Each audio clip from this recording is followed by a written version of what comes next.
ದೇವರ ಪರಿಶುದ್ಧವಾದಂಥ ನಾಮಕ್ಕೆ ಸ್ತೋತ್ರ ಉಂಟಾಗಲಿ. ಸೇರಿ ಬಂದಿರುವಂಥ ಎಲ್ಲ ದೇವ ಜನರಿಗೆ ಆನ್ಲೈನ್ ಮೂಲಕ, ಟಿ ವಿ ಮೂಲಕ ಆರಾಧನೆ ಕೂಟದಲ್ಲಿ ಭಾಗವಹಿಸ್ತಿರುವಂಥ ಎಲ್ಲ ಸಹೋದರ ಸಹೋದರಿಯರಿಗೆ, ದೇವ ಜನರಿಗೆ ಯೇಸು ಕ್ರಿಸ್ತನ ನಾಮದಲ್ಲಿ ಸ್ವಾಗತಗಳನ್ನು ತಿಳಿಸ್ತಾ ಇದ್ದೇನೆ ಮತ್ತು ಹೃದಯಾಂತರಾಳದಿಂದ ಪ್ರೀತಿಯ ವಂದನೆಗಳನ್ನು ತಿಳಿಸ್ತಾ ಇದ್ದೇನೆ. ಈ ದಿನದಲ್ಲಿ ನಾವೆಲ್ಲರೂ ಒಟ್ಟಾಗಿ ಸೇರಿ ನಮ್ಮ ಕರ್ತನನ್ನು ಹಾಡಿ ಆರಾಧಿಸೋಣ. ದೇವರ ವಾಕ್ಯವನ್ನು ಕೇಳಿ ಬಲ ಹೊಂದಿಕೊಳ್ಳುವಂಥವರಾಗಿರೋಣ. ನಾವು ಪ್ರಾರ್ಥಿಸುವಂಥ ಸಮಯದಲ್ಲಿ ದೇವರು ತನ್ನ ಮಹತ್ ಕಾರ್ಯಗಳನ್ನು, ಅದ್ಭುತಗಳನ್ನು ನಮ್ಮ ಜೀವಿತದಲ್ಲಿ ಮಾಡುವಂಥ ದೇವರಾಗಿದ್ದಾರೆ. ಹಾಗಾಗಿ ನಾವು ಪ್ರಾರ್ಥನೆಯೊಂದಿಗೆ ಈ ಆರಾಧನಾ ಕೂಟವನ್ನು ಪ್ರಾರಂಭಿಸೋಣ. ಮಹಾಪರಿಶುದ್ಧನಾಗಿರುವ ನಮ್ಮ ಪರಲೋಕದ ತಂದೆಯಾಗಿರೋ ದೇವರೇ, ಈ ಒಳ್ಳೆಯ ಸಮಯಕ್ಕಾಗಿ ನಾವು ನಿನಗೆ ಸ್ತೋತ್ರ ಮಾಡ್ತಾ ಇದ್ದೇವೆ. ಮತ್ತೊಮ್ಮೆ ನಿನ್ನ ಪಾದಗಳ ಬಳಿಗೆ ಆರಾಧನೆಗೋಸ್ಕರ ಸೇರಿ ಬರುವ ಹಾಗೆ ಸಹಾಯ ಮಾಡಿದೆ. ಕಳೆದ ವಾರದಲ್ಲೆಲ್ಲ ನಮ್ಮನ್ನು ಅದ್ಭುತವಾಗಿ ನಡೆಸಿದಿ. ನೂತನ ದಿನವನ್ನು ನಮಗೆ ಕೊಟ್ಟಿರುವುದಕ್ಕಾಗಿ ಸ್ತೋತ್ರ. ಹೌದು ಸ್ವಾಮಿ, ಈ ನೂತನ ವಾರದಲ್ಲಿ, ನೂತನ ದಿನದಲ್ಲಿ, ವಾರದ ಪ್ರಥಮ ದಿನದಲ್ಲಿ ಅಪ್ಪ, ನಾವೆಲ್ಲರೂ ನಿನ್ನನ್ನು ಹಾಡುವಂತೆ, ಕೊಂಡಾಡುವಂತೆ, ಸ್ತುತಿಸುವಂತೆ ಸಹಾಯ ಮಾಡು. ಮಾತ್ರವಲ್ಲ, ನಿನ್ನ ವಾಕ್ಯಗಳ ಮೂಲಕ ನಮ್ಮೊಂದಿಗೆ ಮಾತನಾಡು. ನಮಗೆ ಬೇಕಾದ ಆಲೋಚನೆಗಳನ್ನು ನೀನು ಕೊಡಬೇಕೆಂಬುದಾಗಿ ನಾವು ಪ್ರಾರ್ಥನೆ ಮಾಡ್ತಾ ಇದ್ದೇವೆ. ನಿನ್ನ ಪವಿತ್ರ ಆತ್ಮನ ಬಲದಿಂದ ನಮ್ಮನ್ನು ತುಂಬಿಸಬೇಕೆಂಬುದಾಗಿ ನಾವು ಪ್ರಾರ್ಥನೆ ಮಾಡುವವರಾಗಿದ್ದೇವೆ ಸ್ವಾಮಿ. ಹಾಗೆ ಕರ್ತನೆ, ಲೋಕದಲ್ಲಿ ಇರುವಂಥ ಎಲ್ಲ ದೇವಜನರನ್ನು ಆಶೀರ್ವಾದ ಮಾಡು. ಎಲ್ಲ ದೇವ ಆರಾಧನಾ ಕೂಟಗಳನ್ನು ನೀನು ಆಶೀರ್ವದಿಸಬೇಕೆಂದು ಪ್ರಾರ್ಥನೆ ಮಾಡ್ತಾ ಇದ್ದೇವೆ. ಹೌದು, ನಿನ್ನ ಕರಗಳಲ್ಲಿ ಒಪ್ಪಿಸಿಕೊಟ್ಟಿದ್ದೇವೆ. ಮುಂದಿನ ಎಲ್ಲ ಭಾಗದಲ್ಲಿ ನಿನ್ನ ಪ್ರಸನ್ನತೆಗಾಗಿ ಸ್ತೋತ್ರ ಮಾಡ್ತಾ ಇದ್ದೇವೆ. ಯೇಸು ಕ್ರಿಸ್ತನ ನಾಮದಲ್ಲಿ ತಂದೆ, ಆಮೇನ್, ಆಮೇನ್. ದೇವರ ಪರಿಶುದ್ಧವಾದಂಥ ನಾಮಕ್ಕೆ ಸ್ತೋತ್ರ ಉಂಟಾಗಲಿ. ನಾವೆಲ್ಲರೂ ಕರ್ತನನ್ನು ಹಾಡುತ್ತಾ, ಕೊಂಡಾಡುತ್ತಾ ನಮ್ಮ ಕರ್ತನನ್ನು ಸ್ತುತಿಸುವಂಥವರಾಗಿರೋಣ. ಯಾಕಂದರೆ ನಮ್ಮ ಕರ್ತನು ನಮ್ಮ ಆಶ್ರಯ ಗಿರಿಯಾಗಿದ್ದಾನೆ, ನಮ್ಮ ಕಾಯುವ ಕರ್ತನಾಗಿದ್ದಾನೆ.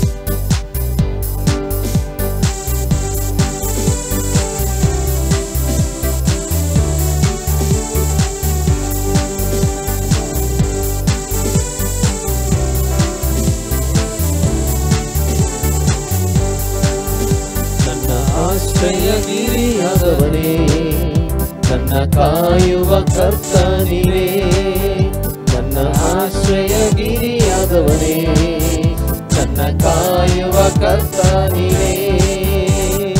ಬಲವು ಮಹತ್ವವುಳ್ಳವನೇ, ಮಹಿಮೆಗೆ ಯೋಗ್ಯನಿನೇ.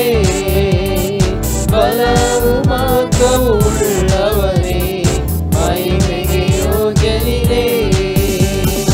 ಆರಾಧನೆ ನಿಮಗೆ, ಆರಾಧನೆ ನಿಮಗೆ, ಆರಾಧನೆ ನಿಮಗೆ, ಆರಾಧನೆ ನಿಮಗೆ, ಆರಾಧನೆ ನಿಮಗೆ, ಆರಾಧನೆ ನಿಮಗೆ, ಆರಾಧನೆ ನಿಮಗೆ, ಆರಾಧನೆ ನಿಮಗೆ. ನಿನ್ನ ರೆಕ್ಕೆಯ ನೆರಳಿನಲ್ಲಿ ನಾನೆಂದು ಆನಂದಿಸುವೆ.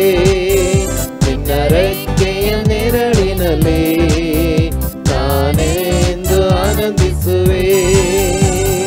ಪರಿಶುದ್ಧನೇ ನನ್ನ ಪೋಷಕನೇ, ಸ್ತುತಿಗೆ ಯೋಗ್ಯನಿನೇ. ಪರಿಶುದ್ಧನೇ ನನ್ನ ಪೋಷಕನೇ, ಸ್ತುತಿಗೆ ಯೋಗ್ಯನಿನೇ. ಆರಾಧನೆ ನಿಮಗೆ, ಆರಾಧನೆ ನಿಮಗೆ, ಆರಾಧನೆ ನಿಮಗೆ, ಆರಾಧನೆ ನಿಮಗೆ, ಆರಾಧನೆ ನಿಮಗೆ, ಆರಾಧನೆ ನಿಮಗೆ, ಆರಾಧನೆ ನಿಮಗೆ, ಆರಾಧನೆ ನಿಮಗೆ. ನನ್ನ ಬಲಗಿನ ಸಮಯದಲ್ಲಿ ನಿನ್ನ ಕೃಪೆಯನ್ನು ನೀಡಿರುವೆ. ನನ್ನ ಬಲಗಿನ ಸಮಯದಲ್ಲಿ ನಿನ್ನ ಕೃಪೆಯನ್ನು ನೀಡಿರುವೆ. ಯೇಸು ರಾಜ ನನ್ನ ಬಲವಾದ, ಯಾವುದಕ್ಕೂ ಭಯಪಡೆನು. ಯೇಸು ರಾಜ ನನ್ನ ಬಲವಾದ, ಯಾವುದಕ್ಕೂ ಭಯಪಡೆನು. ಆರಾಧನೆ ನಿಮಗೆ, ಆರಾಧನೆ ನಿಮಗೆ, ಆರಾಧನೆ ನಿಮಗೆ, ಆರಾಧನೆ ನಿಮಗೆ, ಆರಾಧನೆ ನಿಮಗೆ.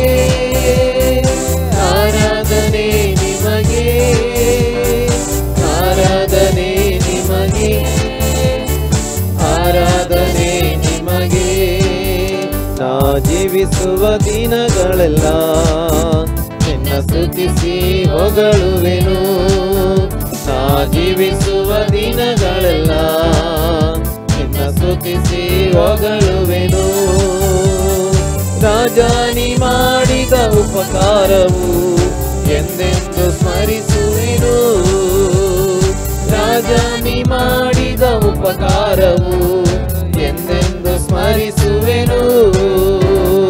ಆರಾಧನೆ ನಿಮಗೆ, ಆರಾಧನೆ ನಿಮಗೆ, ಆರಾಧನೆ ನಿಮಗೆ, ಆರಾಧನೆ ನಿಮಗೆ, ಆರಾಧನೆ ನಿಮಗೆ, ಆರಾಧನೆ ನಿಮಗೆ, ಆರಾಧನೆ ನಿಮಗೆ, ಆರಾಧನೆ ನಿಮಗೆ.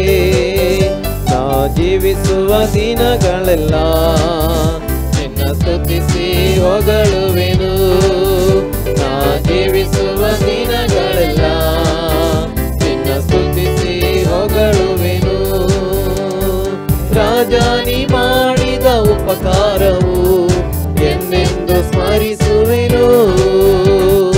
ರಾಜ ನೀ ಮಾಡಿದ ಉಪಕಾರವು ಎಂದೆಂದು ಸ್ಮರಿಸುವೆನು. ಆರಾಧನೆ ನಿಮಗೆ, ಆರಾಧನೆ ನಿಮಗೆ, ಆರಾಧನೆ ನಿಮಗೆ, ಆರಾಧನೆ ನಿಮಗೆ, ಆರಾಧನೆ ನಿಮಗೆ, ಆರಾಧನೆ ನಿಮಗೆ, ಆರಾಧನೆ ನಿಮಗೆ, ಆರಾಧನೆ ನಿಮಗೆ. ನನ್ನ ಆಶ್ರಯ ಗಿರಿಯಾದವನೇ, ನನ್ನ ಕಾಯುವ ಕರ್ತ ನೀನೇ. ನನ್ನ ಆಶ್ರಯ ಗಿರಿಯಾದವನೇ, ನನ್ನ ಕಾಯುವ ಕರ್ತ ನೀನೇ. ಬಲವು ಮಹತ್ವವು ಉಳ್ಳವನೇ, ಮಹಿಮೆಗೆ ಯೋಗ್ಯ ನೀನೇ. ಬಲವು ಮಹತ್ವವು ಉಳ್ಳವನೇ, ಮಹಿಮೆಗೆ ಯೋಗ್ಯ ನೀನೇ. ಆರಾಧನೆ ನಿಮಗೆ, ಆರಾಧನೆ ನಿಮಗೆ, ಆರಾಧನೆ ನಿಮಗೆ, ಆರಾಧನೆ ನಿಮಗೆ, ಆರಾಧನೆ ನಿಮಗೆ, ಆರಾಧನೆ ನಿಮಗೆ, ಆರಾಧನೆ ನಿಮಗೆ, ಆರಾಧನೆ ನಿಮಗೆ, ಆರಾಧನೆ ನಿಮಗೆ, ಆರಾಧನೆ ನಿಮಗೆ, ಆರಾಧನೆ ನಿಮಗೆ, ಆರಾಧನೆ ನಿಮಗೆ. ಹಾಲೆಲೂಯ. ದೇವ ನಿನಗೆ ಆರಾಧನೆ, ನಿನಗೆ ಸ್ತುತಿ ಸ್ತೋತ್ರಗಳು. ನಮ್ಮನ್ನ ಬಲವಾದ ಬಂಡೆ ಮೇಲೆ ನಿಲ್ಲಿಸಿದ್ದಿ ಸ್ವಾಮಿ. ನಮ್ಮ ಆಶ್ರಯ ಗಿರಿ ನೀನಾಗಿರುವಿ ಸ್ವಾಮಿ. ನಾವು ಜಾರಿ ಬೀಳದ ಹಾಗೆ ಕಾಪಾಡುವ ದೇವರು, ರೆಕ್ಕೆಗಳ ಮರೆಯಲ್ಲೋ ಎಂಬಂತೆ ನಮ್ಮನ್ನು ಕಾಪಾಡುವ ದೇವರು ನೀನು ಸ್ವಾಮಿ. ನಿನಗೆ ಸ್ತೋತ್ರ ಸ್ತೋತ್ರ ಸ್ತೋತ್ರ ಸ್ತೋತ್ರ. ಭೂಮಿ ಆಕಾಶಗಳಲ್ಲಿ ತುಂಬಿಕೊಂಡಿರುವಂಥ ದೇವರು, ಆಮೇಲೆ ಸಮಸ್ತವನ್ನು ಉಂಟು ಮಾಡಿರುವ ದೇವರೇ ನಿನಗೆ ಸ್ತೋತ್ರ. ನಾವು ಕರ್ತನನ್ನು ಕೊಂಡಾಡುವಂಥವರಾಗಿರೋಣ. ಆಕಾಶದಲ್ಲೂ ಭೂಮಿಯಲ್ಲೂ ಇರುವವರು ನೀವೇ, ನನ್ನಲ್ಲಿ ನನ್ನ ಬಾಳಲ್ಲಿ ಇರುವವರು ನೀವೇ.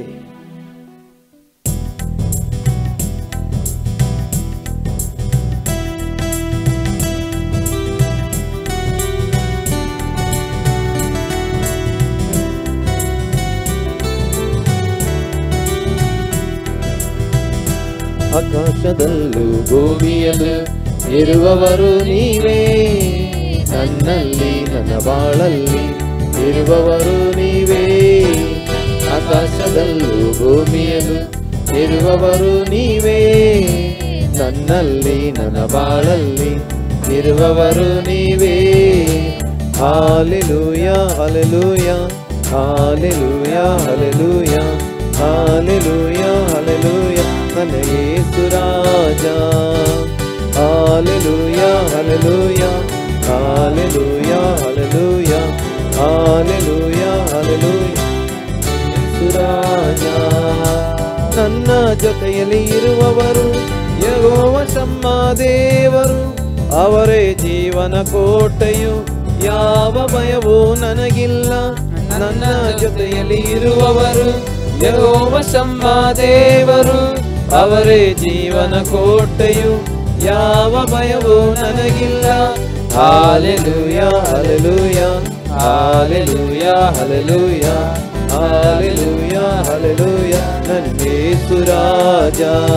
Hallelujah hallelujah hallelujah hallelujah hallelujah hallelujah ನನ್ನ ಯೇಸು ರಾಜ. ಆಕಾಶದಲ್ಲೂ ಭೂಮಿಯಲ್ಲೂ ಇರುವವರು ನೀವೇ, ನನ್ನಲ್ಲಿ ನನ್ನ ಬಾಳಲ್ಲಿ ಇರುವವರು ನೀವೇ. ಆಕಾಶದಲ್ಲೂ ಭೂಮಿಯಲ್ಲೂ ಇರುವವರು ನೀವೇ, ನನ್ನಲ್ಲಿ ನನ್ನ ಬಾಳಲ್ಲಿ ಇರುವವರು ನೀವೇ. ಎಲ್ಲ ಜಯವನ್ನು ನೀಡಿದರು ಯೆಹೋವ ನಿಸ್ಸಿ ದೇವರು, ಎಲ್ಲ ನನ್ನ ಮಾರ್ಗದಲ್ಲಿ ಸಂಗಡ ಇರುವ ರಾಜನು. ಎಲ್ಲ ಜಯವನ್ನು ನೀಡಿದರು ಯೆಹೋವ ನಿಸ್ಸಿ ದೇವರು, ಎಲ್ಲ ನನ್ನ ಮಾರ್ಗದಲ್ಲಿ ಸಂಗಡ ಇರುವ ರಾಜನು. Hallelujah hallelujah hallelujah hallelujah hallelujah hallelujah ನನ್ನ ಯೇಸು ರಾಜ. Hallelujah hallelujah hallelujah hallelujah hallelujah hallelujah ನನ್ನ ಯೇಸು ರಾಜ. ಆಕಾಶದಲ್ಲೂ ಭೂಮಿಯಲ್ಲೂ ಇರುವವರು ನೀವೇ, ನನ್ನಲ್ಲಿ ನನ್ನ ಬಾಳಲ್ಲಿ ಇರುವವರು ನೀವೇ. ಆಕಾಶದಲ್ಲೂ ಭೂಮಿಯಲ್ಲೂ ಇರುವವರು ನೀವೇ, ನನ್ನಲ್ಲಿ ನನ್ನ ಬಾಳಲ್ಲಿ ಇರುವವರು ನೀವೇ. ಅಗತ್ಯವೆಲ್ಲ ಪೂರೈಸುವರು ಯೆಹೋವ ಈರೇ ದೇವರು, ಅವರೇ ಎಲ್ಲ ನೋಡಿಕೊಳ್ಳುವ ನನ್ನ ಒಳ್ಳೆ ಸಹಾಯಕರು. ಅಗತ್ಯವೆಲ್ಲ ಪೂರೈಸುವರು ಯೆಹೋವ ಈರೇ ದೇವರು, ಅವರೇ ಎಲ್ಲ ನೋಡಿಕೊಳ್ಳುವ ನನ್ನ ಒಳ್ಳೆ ಸಹಾಯಕರು. Hallelujah hallelujah hallelujah hallelujah hallelujah hallelujah ನನ್ನ ಯೇಸು ರಾಜ. Hallelujah hallelujah hallelujah hallelujah hallelujah hallelujah ನನ್ನ ಯೇಸು ರಾಜ. ಆಕಾಶದಲ್ಲೂ ಭೂಮಿಯಲ್ಲೂ ಇರುವವರು ನೀವೇ, ನನ್ನಲ್ಲಿ ನನ್ನ ಬಾಳಲ್ಲಿ ಇರುವವರು ನೀವೇ. ಆಕಾಶದಲ್ಲೂ ಭೂಮಿಯಲ್ಲೂ ಇರುವವರು ನೀವೇ, ನನ್ನಲ್ಲಿ ನನ್ನ ಬಾಳಲ್ಲಿ ಇರುವವರು ನೀವೇ. Hallelujah hallelujah hallelujah hallelujah hallelujah hallelujah ನನ್ನ ಯೇಸು ರಾಜ. Hallelujah hallelujah hallelujah hallelujah hallelujah hallelujah ನನ್ನ ಯೇಸು ರಾಜ. Hallelujah hallelujah hallelujah hallelujah hallelujah hallelujah ನನ್ನ ಯೇಸು ರಾಜ. Hallelujah hallelujah. ಯೆಹೋವ ಈರೇ ದೇವರು ನಮಗೆಲ್ಲವನ್ನು ಒದಗಿಸುವಾತನು, ಯೆಹೋವ ಶಮ್ಮ ದೇವರು ನಮ್ಮ ಸಂಗಡ ಇರುವಾತನು, ಯೆಹೋವ ನಿಸ್ಸಿ ದೇವರು ನಮಗೆ ಜಯವನ್ನು ಕೊಡುವಂಥ ದೇವರು, ಯೆಹೋವ ರಾಫಾ ದೇವರು ನಮಗೆ ಸೌಖ್ಯದಾಯಕನು ಆರೋಗ್ಯದಾಯಕನು ಆಗಿರುವಂಥ ದೇವರು. ಆಮೇಲೆ ನಮ್ಮ ಸಂಗಡ ಇರುವಂಥ ಆತನನ್ನು ನಾವು ಕೊಂಡಾಡುವಂಥವರಾಗಿರೋಣ, ಆತನನ್ನು ನಾವು ಸ್ತುತಿಸುವಂಥವರಾಗಿರೋಣ, ಹೃದಯಾಂತರಾಳದಿಂದ ಆತನನ್ನು ಘನಪಡಿಸೋಣ. ಯಾಕಂದರೆ ಹೌದು, ಭಕ್ತನು ಹಾಡ್ತಾ ಇದ್ದಾನೆ, ನೀವೆಷ್ಟು ಒಳ್ಳೆಯವರಪ್ಪ, ನಿಮ್ಮ ಪ್ರೀತಿ ಹೇಗೆ ಹೇಳಲಪ್ಪ ಎಂಬುದಾಗಿ. ಹೌದು, ನಮ್ಮ ಕರ್ತನು ಎಷ್ಟು ಒಳ್ಳೆಯವನಾಗಿದ್ದಾನೆ, ಆತನ ಪ್ರೀತಿ ಎಷ್ಟು ಶ್ರೇಷ್ಠವಾಗಿದೆ. ಹಾಗಾಗಿ ಹೃದಯಾಂತರಾಳದಿಂದ ನಾವು ಆತನನ್ನು ಹಾಡಿ ಕೊಂಡಾಡುವಂಥವರಾಗಿರೋಣ. ನನ್ನ ಒಳ್ಳೆಯ ಪಾಲು ನೀನು, ನಿನ್ನ ಪಾದಕ್ಕೆ ನಾನು ಮುದ್ದಿಸು.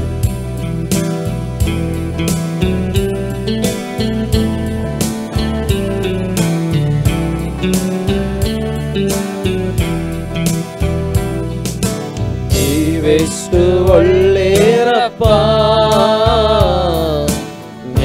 ಪ್ರೀತಿ ಹೇಗೇಳಪ್ಪ, ನೀವೆಷ್ಟು ಒಳ್ಳೆಯರಪ್ಪ, ನಿನ್ನ ಪ್ರೀತಿ ಹೇಗೇಳಪ್ಪ, ಈ ಹಾಡು ನಿನಗಾಗಿಯೇ ಹಾಡುವೆ ನನ್ನೇಸುವೆ, ಈ ಹಾಡು ನಿನಗಾಗಿಯೇ ಹಾಡುವೆ ನನ್ನೇಸುವೆ. ನನ್ನ ಒಳ್ಳೆ ಪಾಲು ನೀಯೇಸಯ್ಯ, ನಿನಗಿಂತ ದೇವರು ಬೇರಿಲ್ಲಯ್ಯ. ನನ್ನ ಒಳ್ಳೆ ಪಾಲು ನೀಯೇಸಯ್ಯ, ನಿನಗಿಂತ ದೇವರು ಬೇರಿಲ್ಲಯ್ಯ. ನಿನ್ನ ಪಾದಕ್ಕೆ ಮುತ್ತಿಡುವೆ, ನಿನ್ನನ್ನೇ ಪ್ರೀತಿಸುವೆ, ನಿನ್ನ ಪಾದಕ್ಕೆ ಮುತ್ತಿಡುವೆ, ನಿನ್ನನ್ನೇ ಪ್ರೀತಿಸುವೆ. ಜೀವನವೆಲ್ಲ ನಿನಗಾಗಿ ಹಾಡಿ ಹೊಗಳುವೆ, ಜೀವನವೆಲ್ಲ ನಿನಗಾಗಿ ಹಾಡಿ ಹೊಗಳುವೆ. ನೀವೆಷ್ಟು ಒಳ್ಳೆಯರಪ್ಪ, ನಿನ್ನ ಪ್ರೀತಿ ಹೇಗೇಳಪ್ಪ, ನೀವೆಷ್ಟು ಒಳ್ಳೆಯರಪ್ಪ, ನಿನ್ನ ಪ್ರೀತಿ ಹೇಗೇಳಪ್ಪ, ಈ ಹಾಡು ನಿನಗಾಗಿಯೇ ಹಾಡುವೆನು ನನ್ನೇಸುವೆ, ಈ ಹಾಡು ನಿನಗಾಗಿಯೇ ಹಾಡುವೆನು ನನ್ನೇಸುವೆ. ಈ ನನ್ನ ಜೀವ ನಿನ್ನದೇಸಯ್ಯ, ಉಸಿರೆಲ್ಲ ನಿನ್ನದೇ ಓ ಏಸಯ್ಯ. ಈ ನನ್ನ ಜೀವ ನಿನ್ನದೇಸಯ್ಯ, ಉಸಿರೆಲ್ಲ ನಿನ್ನದೇ ಓ ಏಸಯ್ಯ. ನೀನಿರದ ಒಂದು ಕ್ಷಣ ಬದುಕೆಲ್ಲ ಪರಿಶೂನ್ಯ, ನೀನಿರದ ಒಂದು ಕ್ಷಣ ಬದುಕೆಲ್ಲ ಪರಿಶೂನ್ಯ. ನೀನಿರಲು ಬಾಳೆಲ್ಲ ಹರುಷಾನಂದ, ನೀನಿರಲು ಬಾಳೆಲ್ಲ ಹರುಷಾನಂದ. ನೀವೆಷ್ಟು ಒಳ್ಳೆಯರಪ್ಪ, ನಿನ್ನ ಪ್ರೀತಿ ಹೇಗೇಳಪ್ಪ, ನೀವೆಷ್ಟು ಒಳ್ಳೆಯರಪ್ಪ, ನಿನ್ನ ಪ್ರೀತಿ ಹೇಗೇಳಪ್ಪ, ಈ ಹಾಡು ನಿನಗಾಗಿಯೇ ಹಾಡುವೆನು ನನ್ನೇಸುವೆ, ಈ ಹಾಡು ನಿನಗಾಗಿಯೇ ಹಾಡುವೆನು ನನ್ನೇಸುವೆ. ಪರಲೋಕವೆಲ್ಲ ನಿನದೇಸಯ್ಯ, ನಾನು ಕೂಡ ಅಲ್ಲಿಗೆ ಬರುವೇನಯ್ಯ. ಪರಲೋಕವೆಲ್ಲ ನಿನದೇಸಯ್ಯ, ನಾನು ಕೂಡ ಅಲ್ಲಿಗೆ ಬರುವೇನಯ್ಯ. ಬೇಗನೆ ಬರಲಿರುವೆ, ಕೈ ಹಿಡಿದು ಕರೆದೊಯ್ಯುವೆ, ನೀ ಬೇಗನೆ ಬರಲಿರುವೆ, ಕೈ ಹಿಡಿದು ಕರೆದೊಯ್ಯುವೆ. ಶಾಶ್ವತ ಸ್ಥಾನದಿ ನನ್ನನ್ನು ನೀನೇ ನಿಲ್ಲಿಸುವೆ, ಶಾಶ್ವತ ಸ್ಥಾನದಿ ನನ್ನನ್ನೇ ನೀನೇ ನಿಲ್ಲಿಸುವೆ. ನೀವೆಷ್ಟು ಒಳ್ಳೆಯರಪ್ಪ,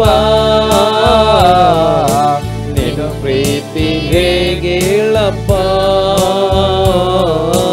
ನೀವೆಷ್ಟು ಒಳ್ಳೆಯರಪ್ಪ, ನಿನ್ನ ಪ್ರೀತಿ ಹೇಗೇಳಪ್ಪ, ಈ ಹಾಡು ನಿನಗಾಗಿಯೇ ಹಾಡುವೆನು ನನ್ನೇಸುವೆ, ಈ ಹಾಡು ನಿನಗಾಗಿಯೇ ಹಾಡುವೆನು ನನ್ನೇಸುವೆ. ನನ್ನ ಒಳ್ಳೆ ಪಾಲು ನೀಯೇಸಯ್ಯ, ನಿನಗಿಂತ ದೇವರು ಬೇರಿಲ್ಲಯ್ಯ. ನನ್ನ ಒಳ್ಳೆ ಪಾಲು ನೀಯೇಸಯ್ಯ, ನಿನಗಿಂತ ದೇವರು ಬೇರಿಲ್ಲಯ್ಯ. ನಿನ್ನ ಪಾದಕ್ಕೆ ಮುತ್ತಿಡುವೆ, ನಿನ್ನನ್ನೇ ಪ್ರೀತಿಸುವೆ. ನಿನ್ನ ಪಾದಕ್ಕೆ ಮುತ್ತಿಡುವೆ, ನಿನ್ನನ್ನೇ ಪ್ರೀತಿಸುವೆ. ಜೀವನವೆಲ್ಲ ನಿನಗಾಗಿ ಹಾಡಿ ಹೊಗಳುವೆ. ಜೀವನವೆಲ್ಲ ನಿನಗಾಗಿ ಹಾಡಿ ಹೊಗಳುವೆ. ನೀವೆಷ್ಟು ಒಳ್ಳೆಯರಪ್ಪ, ನಿನ್ನ ಪ್ರೀತಿ ಏಕೇಲಪ್ಪ. ನೀವೆಷ್ಟು ಒಳ್ಳೆಯರಪ್ಪ, ನಿನ್ನ ಪ್ರೀತಿ ಏಕೇಲಪ್ಪ. ಈ ಹಾಡು ನಿನಗಾಗಿಯೇ ಹಾಡುವೆನು ನನ್ನೇಸುವೆ. ಈ ಹಾಡು ನಿನಗಾಗಿಯೇ ಹಾಡುವೆನು ನನ್ನೇಸುವೆ. Hallelujah, hallelujah.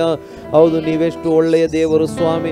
ಆಮೇಲೆ ನಿನ್ನ ಹಾಗೆ ಯಾರೂ ಇಲ್ಲ ಸ್ವಾಮಿ. ಆಮೇಲೆ ನಿನ್ನ ಪ್ರೀತಿಗಿಂತ ಮಿಗಿಲಾದ ಪ್ರೀತಿ ಯಾವುದೂ ಇಲ್ಲ ಸ್ವಾಮಿ. ಹಾಲೆಲೂಯ.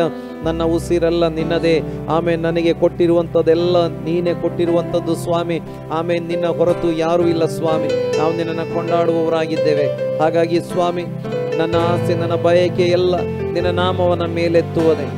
ಯಾಕಂದರೆ ನೀನು ಮಹಿಮೆಗೆ ಪಾತ್ರನು, ಮಹತ್ವವುಳ್ಳಂಥ ದೇವರು, ಉನ್ನತನಾದ ದೇವರಾಗಿದ್ದಿ. ಈ ಗೀತೆಯನ್ನು ನಾವೆಲ್ಲರೂ ಹಾಡುತ್ತಾ ನಮ್ಮ ಕರ್ತನನ್ನು ಕೊಂಡಾಡುವಂಥವರಾಗಿರೋಣ.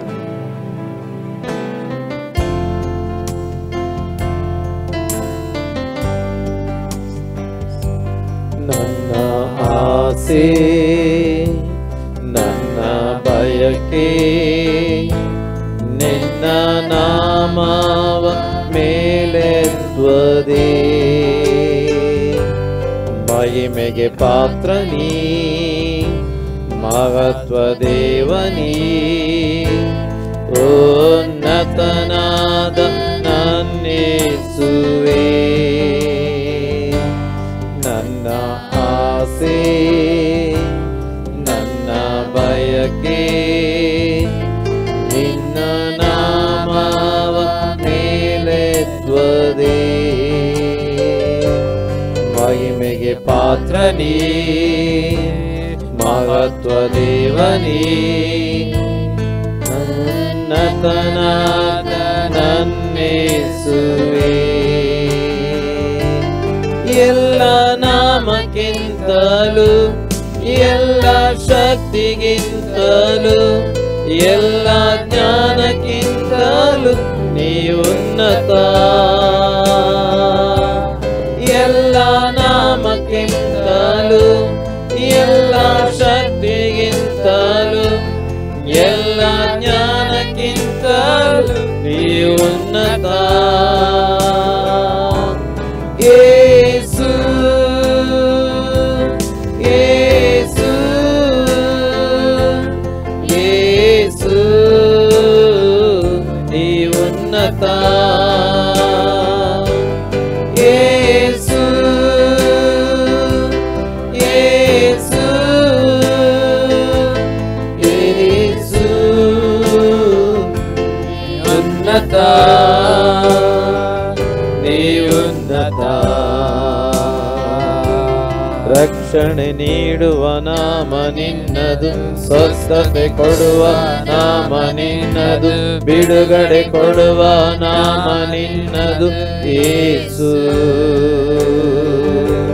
ವೈರಿಯ ಓಡಿಸುವ ನಾಮ ನಿನ್ನದು, ಶಾಪವ ಮುರಿಯುವ ನಾಮ ನಿನ್ನದು, ಪಾಪವ ತೊಳೆಯುವ ನಾಮ ನಿನ್ನದು ಯೇಸು.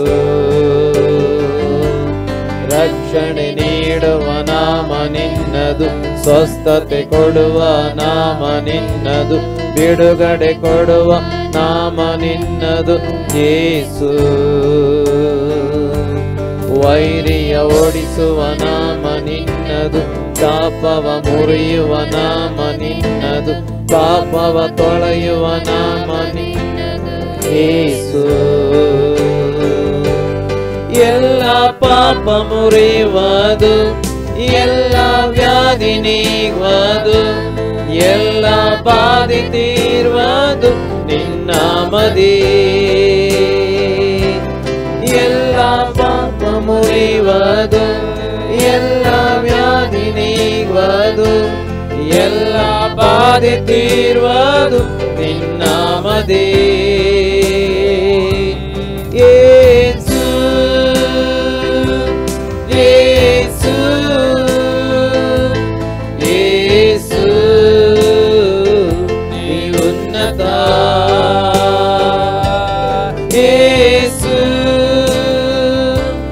ಯೇಸು ಯೇಸು ನೀ ಉನ್ನತ. ಯೇಸು ಯೇಸು ಯೇಸು ನೀ ಉನ್ನತ, ನೀ ಉನ್ನತ. ನನ್ನ ಆಸೆ ನನ್ನ ಬಯಕೆ ನಿನ್ನ ನಾಮವ ಮೇಲೆತ್ತುವುದೇ. ಮಹಿಮೆಗೆ ಪಾತ್ರ ನೀ, ಮಹತ್ವ ದೇವನೀ, ಉನ್ನತನಾದ ನನ್ನೇಸುವೆ. ನನ್ನ ಆಸೆ ನನ್ನ ಬಯಕೆ ನಿನ್ನ ನಾಮವ ಮೇಲೆತ್ತುವುದೇ.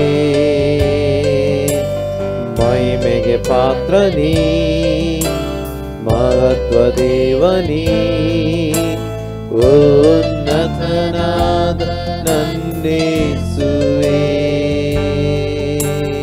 Hallelujah hallelujah. ಆಮೇಲೆ ರಕ್ಷಣೆ ನೀಡುವ ನಾಮ, ಆಮೇಲೆ ಬಿಡುಗಡೆ ಕೊಡುವ ನಾಮ, ಸೌಖ್ಯ ಕೊಡುವಂತ ನಾಮ, ಶತ್ರುವಾದ ಸೈತಾನನ ಕೈಯಿಂದ ತಪ್ಪಿಸುವಂತ ನಾಮ, ಎಲ್ಲ ಶಾಪಗಳನ್ನು ಮುರಿಯುವ ನಾಮ, ಎಲ್ಲ ಪಾಪ ಬಂಧನದಿಂದ ಬಿಡಿಸುವ ನಾಮ, ಅದು ಎಲ್ಲ ನಾಮಕ್ಕಿಂತ ಮೇಲಾದ ನಾಮ, ಅದು ನಮ್ಮ ಕರ್ತನಾಗಿರುವ ಯೇಸು ಕ್ರಿಸ್ತನ ನಾಮ. ಆತನ ನಾಮ ಎಲ್ಲ ನಾಮಕ್ಕಿಂತಲೂ, ಎಲ್ಲ ಶಕ್ತಿಗಿಂತಲೂ, ಜ್ಞಾನಕ್ಕಿಂತಲೂ ಉನ್ನತವಾದ ನಾಮ. ಹಾಗಾಗಿ ಆತನ ಕರಗಳಲ್ಲಿ ನಮ್ಮನ್ನು ಒಪ್ಪಿಸಿಕೊಡೋಣ. ಈ ದಿನದಲ್ಲಿ ಸ್ವಲ್ಪ ಹೊತ್ತು ನಮ್ಮ ಕರ್ತನನ್ನು ಆರಾಧಿಸುವಂತೆ, ನಮ್ಮ ಕರ್ತನನ್ನು ಕೊಂಡಾಡುವಂತೆ ನಮ್ಮ ದೇವರು ನಮಗೆ ಸಹಾಯ ಮಾಡಿದ್ದಾನೆ. ಮುಂದಿನ ಭಾಗದಲ್ಲಿ ದೇವರ ವಾಕ್ಯವನ್ನು ಕೇಳಿಕೊಂಡು ಬಲ ಹೊಂದಿಕೊಳ್ಳುವುದಕ್ಕಾಗಿ, ದೇವರ ವಾಕ್ಯದ ಮೂಲಕ ದೇವರು ನಮ್ಮೊಂದಿಗೆ ಮಾತನಾಡುವುದಕ್ಕಾಗಿ ನಾವು ಪ್ರಾರ್ಥನೆ ಮಾಡುವಾಗ ಜೇಮ್ಸ್ ಇವತ್ತು ಪ್ರಾರ್ಥನೆ ಮಾಡಬೇಕು.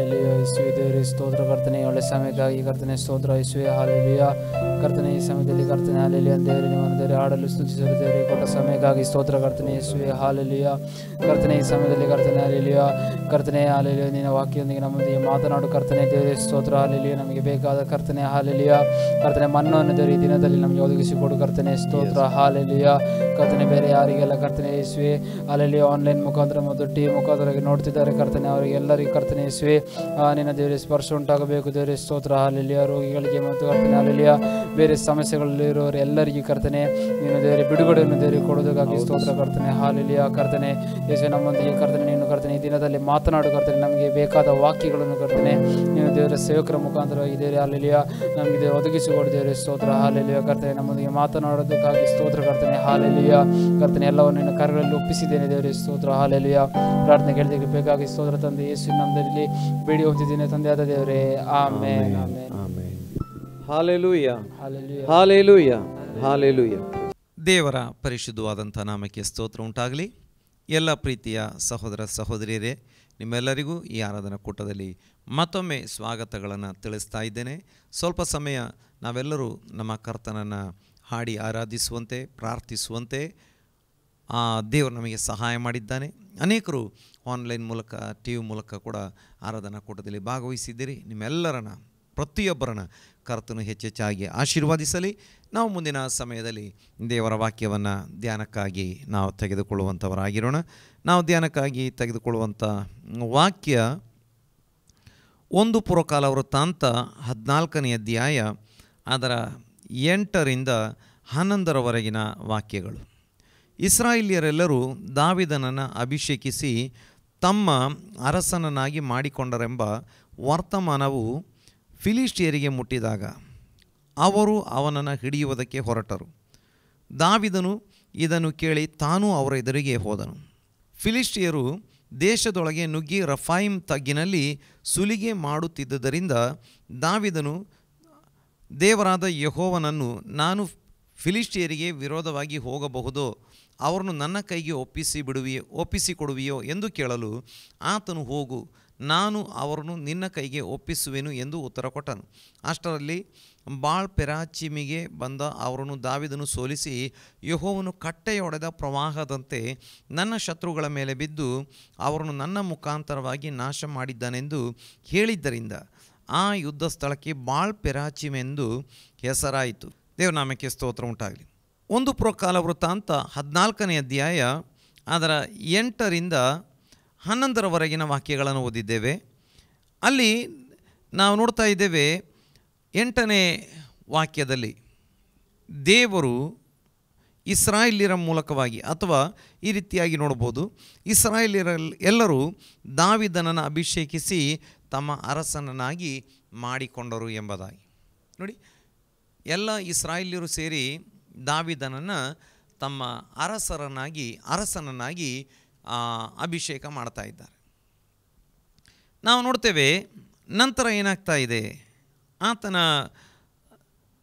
ಆ ಒಂದು ಜೀವಿತಕ್ಕೆ ವಿರೋಧವಾಗಿ ಅಥವಾ ರಾಜ್ಯಕ್ಕೆ ವಿರೋಧವಾಗಿ ಫಿಲಿಷ್ಟಿಯರು ಯುದ್ಧ ಮಾಡುವುದಕ್ಕೆ ಬರ್ತಾ ಇದ್ದಾರೆ. ನೋಡಿ, ಅಭಿಷೇಕ ಸಿಕ್ಕ ಕೂಡಲೇ ಸೈತಾನ ಹೋರಾಡಲಿಕ್ಕೆ ಬರ್ತಾ ಇದ್ದಾನೆ. ಅಭಿಷೇಕ ಹೊಂದಿಕೊಂಡಂಥ, ರಾಜತ್ವವನ್ನು ಹೊಂದಿಕೊಂಡಂಥ, ರಾಜಸ್ಥಾನಕ್ಕೆ ಬಂದಂಥ, ಈಗ ಆತ ಒಂದು ಕುಲಕ್ಕೆ, ಯಹೂದ್ಯ ಕುಲಕ್ಕೆ ಮಾತ್ರ ರಾಜನಾಗಿದ್ದ. ಈಗ ಇಡೀ ಇಸ್ರಾಯೇಲ್ ದೇಶಕ್ಕೆ ಅಥವಾ ಇಸ್ರಾಯೇಲಿನ 12 ಕುಲಗಳಿಗೆ ಆತ ಅರಸನಾಗಿ ಅಭಿಷೇಕಿಸಲ್ಪಟ್ಟಿದ್ದಾನೆ. ಇಡೀ 12 ಕುಲಗಳಿಗೆ ಆತ ಅರಸನಾಗಿ ಅಭಿಷೇಕಿಸಲ್ಪಟ್ಟಿದ್ದಾನೆ. ಆದರೆ ಈತ ಅಭಿಷೇಕಿಸಲ್ಪಟ್ಟ ಕೂಡಲೇ ಫಿಲಿಷ್ಟಿಯರು ಯುದ್ಧ ಮಾಡುವುದಕ್ಕೆ ಬರ್ತಾ ಇದ್ದಾರೆ. ಫಿಲಿಷ್ಟಿಯರು ಹಿಂದೆ ಈತನ ಬಗ್ಗೆ ಏನು ಭಾವಿಸಿದ್ದರು, ನಮಗೆ ಅದನ್ನು 1 ಸಮುವೇಲ ಗ್ರಂಥ ಅದರ ಕೊನೆಯ ಭಾಗಗಳಲ್ಲಿ ಓದಲಿಕ್ಕೆ ಸಾಧ್ಯವಾಗ್ತದೆ. 1 ಸಮುವೇಲ ಗ್ರಂಥ ಅದರ ಕೊನೆಯ ಅಧ್ಯಾಯಗಳಲ್ಲಿ, ಕೊನೆಯ ಭಾಗಗಳಲ್ಲಿ ನೋಡಲಿಕ್ಕೆ ಸಾಧ್ಯವಾಗ್ತದೆ. ಫಿಲಿಷ್ಟಿಯರು ಈತ ಸೌಲನ ಕಡೆಯಿಂದ ಓಡಿ ಬಂದವನು, ಈತ ಶಾಶ್ವತವಾಗಿ ತಮ್ಮ ದಾಸನಾಗಿ ಇರುವನು ಅಥವಾ ಇರುವಂಥವನಾಗಿರುತ್ತಾನೆ, ಇವನು ಯಾವತ್ತೂ ಕೂಡ ಇಸ್ರಾಯೇಲ್ಯರ ರಾಜನಾಗಲಿಕ್ಕೆ ಸಾಧ್ಯತೆ ಇಲ್ಲ ಎಂಬುದಾಗಿ ಅವರು ಭಾವಿಸಿಕೊಂಡಿದ್ದರು. ಆದರೆ ಈಗ ಸೌಲನ ಕಾಲ ಮುಗಿಯಿತು, ಸೌಲ ಯುದ್ಧದಲ್ಲಿ ಸತ್ತು ಹೋದ. ದೇವರು ದಾವೀದನಿಗೆ ವಾಗ್ದಾನ ಮಾಡಿದ ಹಾಗೆ ಆತ ಅರಸನಾಗ್ತಾ ಇದ್ದಾನೆ. ಆದರೆ ನಮ್ಮ ಪಾಯಿಂಟ್ಗಳಿಗೆ ನಾವು ಬರ್ತಾ ಇದ್ದೇವೆ. ಈಗ 11ನೇ ವಾಕ್ಯದಲ್ಲಿ ನೋಡ್ತೇವೆ, ಅಥವಾ 10ನೇ ವಾಕ್ಯದಲ್ಲಿ ದಾವೀದ ದೇವರ ಬಳಿ ಪ್ರಾರ್ಥನೆ ಮಾಡ್ತಾ ಇದ್ದಾನೆ. ದೇವರೇ, ನಾನು ಹೋಗಿ ಯುದ್ಧ ಮಾಡಲೋ ಎಂಬುದಾಗಿ ದೇವರು ಆತನಿಗೆ ಯುದ್ಧ ಮಾಡು ಎಂಬುದಾಗಿ ಆತನಿಗೆ ತಿಳಿಸಿಕೊಡುವವರಾಗಿದ್ದಾರೆ. ದೇವರು ಹೇಳ್ತಾ ಇದ್ದಾರೆ, ನೀನು ಯುದ್ಧ ಮಾಡು, ನಾನು ಅವ್ರನ್ನ ನಿನ್ನ ಕೈಗೆ ಕೊಟ್ಟಿದ್ದೇನೆ. 11ನೇ ವಾಕ್ಯದಲ್ಲಿ ನೋಡ್ತೇವೆ, ದಾವೀದ ಯುದ್ಧಕ್ಕೆ ಹೋಗ್ತಾನೆ, ಫಿಲಿಷ್ಟಿಯರನ್ನು ಯುದ್ಧದಲ್ಲಿ ಸೋಲಿಸ್ತಾನೆ. ನಂತರ ಆತ ಹೇಳ್ತಿದ್ದಾನೆ, ಯೆಹೋವನು ಕಟ್ಟೆಯೊಡೆದ ಪ್ರವಾಹದಂತೆ ನನ್ನ ಶತ್ರುಗಳ ಮೇಲೆ ಬಿದ್ದು ಅವರನ್ನು ನನ್ನ ಮುಖಾಂತರವಾಗಿ ನಾಶ ಮಾಡಿದ್ದಾನೆಂದು ಹೇಳಿ ಆ ಸ್ಥಳಕ್ಕೆ ಬಾಳ್ ಪೆರಾಚಿಮ್ ಎಂಬುದಾಗಿ ಹೆಸರಿಡ್ತಿದ್ದಾನೆ. ಕಟ್ಟೆಯೊಡೆದ ಪ್ರವಾಹದಂತೆ, ಅಥವಾ ಈ ರೀತಿಯಾಗಿ ನೋಡುತ್ತೇವೆ, ಒಂದು ಬ್ರೇಕ್ ಥ್ರೂ ಎಂಬುದಾಗಿ. ನನ್ನ ಪ್ರೀತಿಯ ಸಹೋದರ ಸಹೋದರಿಯರೇ, ನಮ್ಮೆಲ್ಲರ ಜೀವಿತದಲ್ಲಿ ನಾವು ಬ್ರೇಕ್ ಥ್ರೂಗಳು ಆಗಬೇಕು, ಅಥವಾ ಒಂದು ಕಟ್ಟೆ ಒಡೆದಂಥ ಪ್ರವಾಹದ ರೀತಿಯಲ್ಲಿ ನಮ್ಮ ಜೀವಿತದಲ್ಲಿ ಆಶೀರ್ವಾದಗಳು ಬರಬೇಕು ಎಂಬುದಾಗಿ ನಾವು ಬಯಸುವಂಥವರಾಗಿರ್ತೇವೆ. ಅನೇಕರು ತಮ್ಮ ಒಂದು ಬಿಸ್ನೆಸ್ಸಲ್ಲಿ ಒಂದು ಬ್ರೇಕ್ ಥ್ರೂ ಆಗಬೇಕು, ತಮ್ಮ ವಿದ್ಯಾಭ್ಯಾಸದಲ್ಲಿ ಒಂದು ಬ್ರೇಕ್ ಥ್ರೂ ಉಂಟಾಗಬೇಕು, ತಮ್ಮ ಕುಟುಂಬದಲ್ಲಿ ಒಂದು ಬ್ರೇಕ್ ಥ್ರೂ ಉಂಟಾಗಬೇಕು ಎಂಬುದಾಗಿ ಅನೇಕರು ಕೂಡ ಬಯಸುವಂಥವರಾಗಿರುತ್ತಾರೆ. ಆದರೆ ಅದರ ಹಿಂದೆ ಕೆಲವೊಂದು ವಿಷಯಗಳನ್ನು ನಾವು ತಿಳಿದುಕೊಳ್ಳಬೇಕಾಗ್ತದೆ. ಅದನ್ನೇ ನಾವು ಪ್ರಾರಂಭದಲ್ಲಿ ನೋಡಿದ್ದೇವೆ. ಇಸ್ರಾಯೇಲ್ಯರೆಲ್ಲರೂ ದಾವೀದನನ್ನು ಅಭಿಷೇಕಿಸಿ ತಮ್ಮ ಅರಸನನ್ನಾಗಿ ಮಾಡಿಕೊಂಡರು ಎಂಬುದಾಗಿ ನೋಡಿ. ಆತನನ್ನು ಇಸ್ರಾಯೇಲ್ಯರು ಅಭಿಷೇಕಿಸಿ ತಮ್ಮ ರಾಜನನ್ನಾಗಿ ಮಾಡಿಕೊಂಡರು. ಈಗ ಇದು ಇಸ್ರಾಯೇಲ್ಯರು ಅಭಿಷೇಕಿಸಿದ್ದು ಎಂಬುದಾಗಿ ನಾವು ನೋಡ್ತಾ ಇದ್ದೇವೆ. ಅಲ್ಲಿ ದೇವರಾತ್ಮನು ಕೂಡ ಕಾರ್ಯ ಮಾಡಿದ್ದಾನೆ, ಅದು ನಿಜ. ಆದರೆ ಈ ಒಂದು ದಿನಕ್ಕಾಗಿ ದಾವೀದ ಬಹಳ ವರ್ಷ ಕಾಯಬೇಕಾಗಿ ಬಂತು ಎಂಬುದಾಗಿ ನಮಗೆ ತಿಳಿದುಕೊಳ್ಳುವುದಕ್ಕೆ ಸಾಧ್ಯವಾಗ್ತದೆ. ಈ ಒಂದು ದಿನಕ್ಕೋಸ್ಕರ ದಾವೀದ ತುಂಬ ವರ್ಷಗಳು ಕಾಯಬೇಕಾಗಿ ಬಂತು. ಏನಿಲ್ಲ ಅಂದರೂ ಒಂದು 20-22 ವರ್ಷಗಳ ಕಾಲ ಆತ ಕಾಯಬೇಕಾಗಿ ಬಂದಿತ್ತು ಎಂಬುದಾಗಿ ನಮಗೆ ತಿಳಿದುಕೊಳ್ಳಲಿಕ್ಕೆ ಸಾಧ್ಯವಾಗ್ತದೆ. ಆತ ರಾಜನಾದಂಥ ಸಮಯದಲ್ಲಿ, ಯಹೂದ ಕುಲಕ್ಕೆ ರಾಜನಾದಂಥ ಸಮಯದಲ್ಲಿ 30 ವರ್ಷ ಪ್ರಾಯದವನಾಗಿದ್ದನು ಎಂಬುದಾಗಿ ವಾಕ್ಯದಲ್ಲಿ ನಮಗೆ ನೋಡಲಿಕ್ಕೆ ಸಾಧ್ಯವಾಗ್ತದೆ. ಯಹೂದ ಕುಲಕ್ಕೆ ರಾಜನಾಗಿ ಹೆಬ್ರೋನ್ ಪಟ್ಟಣದಲ್ಲಿದ್ದುಕೊಂಡು 7.5 ವರ್ಷಗಳ ಕಾಲ ಆತ ಆಳ್ವಿಕೆ ಮಾಡಿದನು ಎಂಬುದಾಗಿ ಕೂಡ ನಮಗೆ ನೋಡುವುದಕ್ಕೆ ಸಾಧ್ಯವಾಗ್ತದೆ. ಅಲ್ಲಿಗೆ ಆತನಿಗೆ 37.5 ವರ್ಷ ಅಥವಾ 37 ಅಥವಾ 38 ವರ್ಷ ಪ್ರಾಯವಾಯಿತು. ಆದರೆ ದೇವರು ದಾವೀದನನ್ನು ಮೊದಲು ಅಭಿಷೇಕಿಸಿದ ಕಾಲದಲ್ಲಿ ಆತನಿಗೆ ಎಷ್ಟು ಪ್ರಾಯವಿತ್ತು ಎಂಬುದು ಬಹಳ ಸ್ಪಷ್ಟವಾಗಿ ಗೊತ್ತಿಲ್ಲದಿದ್ದರೂ ಕೂಡ ಆತನಿಗೆ ಒಂದು 15 ತಪ್ಪಿದರೆ 16 ವರ್ಷ ಪ್ರಾಯವಿತ್ತು ಎಂಬುದಾಗಿ ಸತ್ಯವೇದ ಪಂಡಿತರುಗಳು ಊಹಿಸುವವರಾಗಿದ್ದಾರೆ. ಯಾಕಂದರೆ ಆತ ಒಬ್ಬ ಚಿಕ್ಕ ಹುಡುಗನಾಗಿದ್ದ, ಬಾಲಕನಾಗಿದ್ದ. ಆದರೆ ಅವನು ಕೇವಲ ಒಬ್ಬ ಚಿಕ್ಕ ಮಗುವಾಗಿರಲಿಲ್ಲ, ಆದರೆ ದೊಡ್ಡವನೂ ಆಗಿರಲಿಲ್ಲ. ಅದನ್ನು ಲೆಕ್ಕಾಚಾರ ಮಾಡಿಕೊಂಡು ಕುರುಬ ಬಾಲಕ ಅಂತ ನೆನೆಸುವಾಗ ಸತ್ಯವೇದ ಪಂಡಿತರುಗಳು ಲೆಕ್ಕಾಚಾರ ಮಾಡಿ ಅಂದಾಜಲ್ಲಿ ಹೆಚ್ಚು ಕಡಿಮೆ ನಮಗೆ ಓದುವಾಗ ಗೊತ್ತಾಗ್ತದೆ, ಒಂದು 15-16 ತಪ್ಪಿದರೆ 16 ವರ್ಷ 17 ವರ್ಷ ಅಂದರೆ 17ರ ಕೆಳಗೆ ಪ್ರಾಯದವನಾಗಿದ್ದ ಈ ದಾವೀದ ಎಂಬುದಾಗಿ ಅರ್ಥ ಮಾಡಿಕೊಳ್ಳಿಕ್ಕೆ ಸಾಧ್ಯವಾಗ್ತದೆ. 15 ಇಲ್ಲ 16 ವರ್ಷ ಪ್ರಾಯ. ದೇವನಾಮಕ್ಕೆ ಸ್ತೋತ್ರ ಉಂಟಾಗಲಿ. ಆ ಕಾಲದಲ್ಲಿ ಆತನನ್ನು ಅಭಿಷೇಕ ಮಾಡಲಾಯಿತು. ನಮಗೆ ಅದಕ್ಕೆ ಸಂಬಂಧಪಟ್ಟಂಥ ವಾಕ್ಯವನ್ನು ದೇವನಾಮಕ್ಕೆ ಸ್ತೋತ್ರ ಉಂಟಾಗಲಿ. ನಮಗೆ 1 ಸಾಮುವೇಲ 16ನೇ ಅಧ್ಯಾಯದಲ್ಲಿ ನಮಗೆ ಆ ವಾಕ್ಯಗಳನ್ನು ಓದಲಿಕ್ಕೆ ಸಾಧ್ಯವಾಗ್ತದೆ. ದೇವನಾಮಕ್ಕೆ ಸ್ತೋತ್ರ ಉಂಟಾಗಲಿ. ನಾವು ಅದರ 12ರಿಂದ ಓದಿಕೊಳ್ಳೋಣ. ಅವನು ಕೆಂಬಣ್ಣದವನು, ಸುಂದರ ನೇತ್ರನು, ನೋಟಕ್ಕೆ ರಮಣೀಯನೂ ಆಗಿದ್ದನು. ಯೆಹೋವನು ಸಮುವೇಲನಿಗೆ, ಎದ್ದು ಇವನನ್ನು ಅಭಿಷೇಕಿಸು, ನಾನು ಆರಿಸಿಕೊಂಡವನು ಇವನೇ ಎಂದು ಆಜ್ಞಾಪಿಸಲು ಸಮುವೇಲನು ಎಣ್ಣೆಯ ಕೊಂಬನ್ನು ತೆಗೆದುಕೊಂಡು ಅವನನ್ನು ಅವನ ಸಹೋದರರ ಮಧ್ಯದಲ್ಲೇ ಅಭಿಷೇಕಿಸಿದನು. ಕೂಡಲೇ ಯೆಹೋವನ ಆತ್ಮವು ದಾವೀದನ ಮೇಲೆ ಬಂದು ನೆಲೆಗೊಂಡಿತು. ಅನಂತರ ಸಮುವೇಲನು ರಾಮಕ್ಕೆ ಹೊರಟು ಹೋದನು. ದೇವನಾಮಕ್ಕೆ ಸ್ತೋತ್ರ ಉಂಟಾಗಲಿ.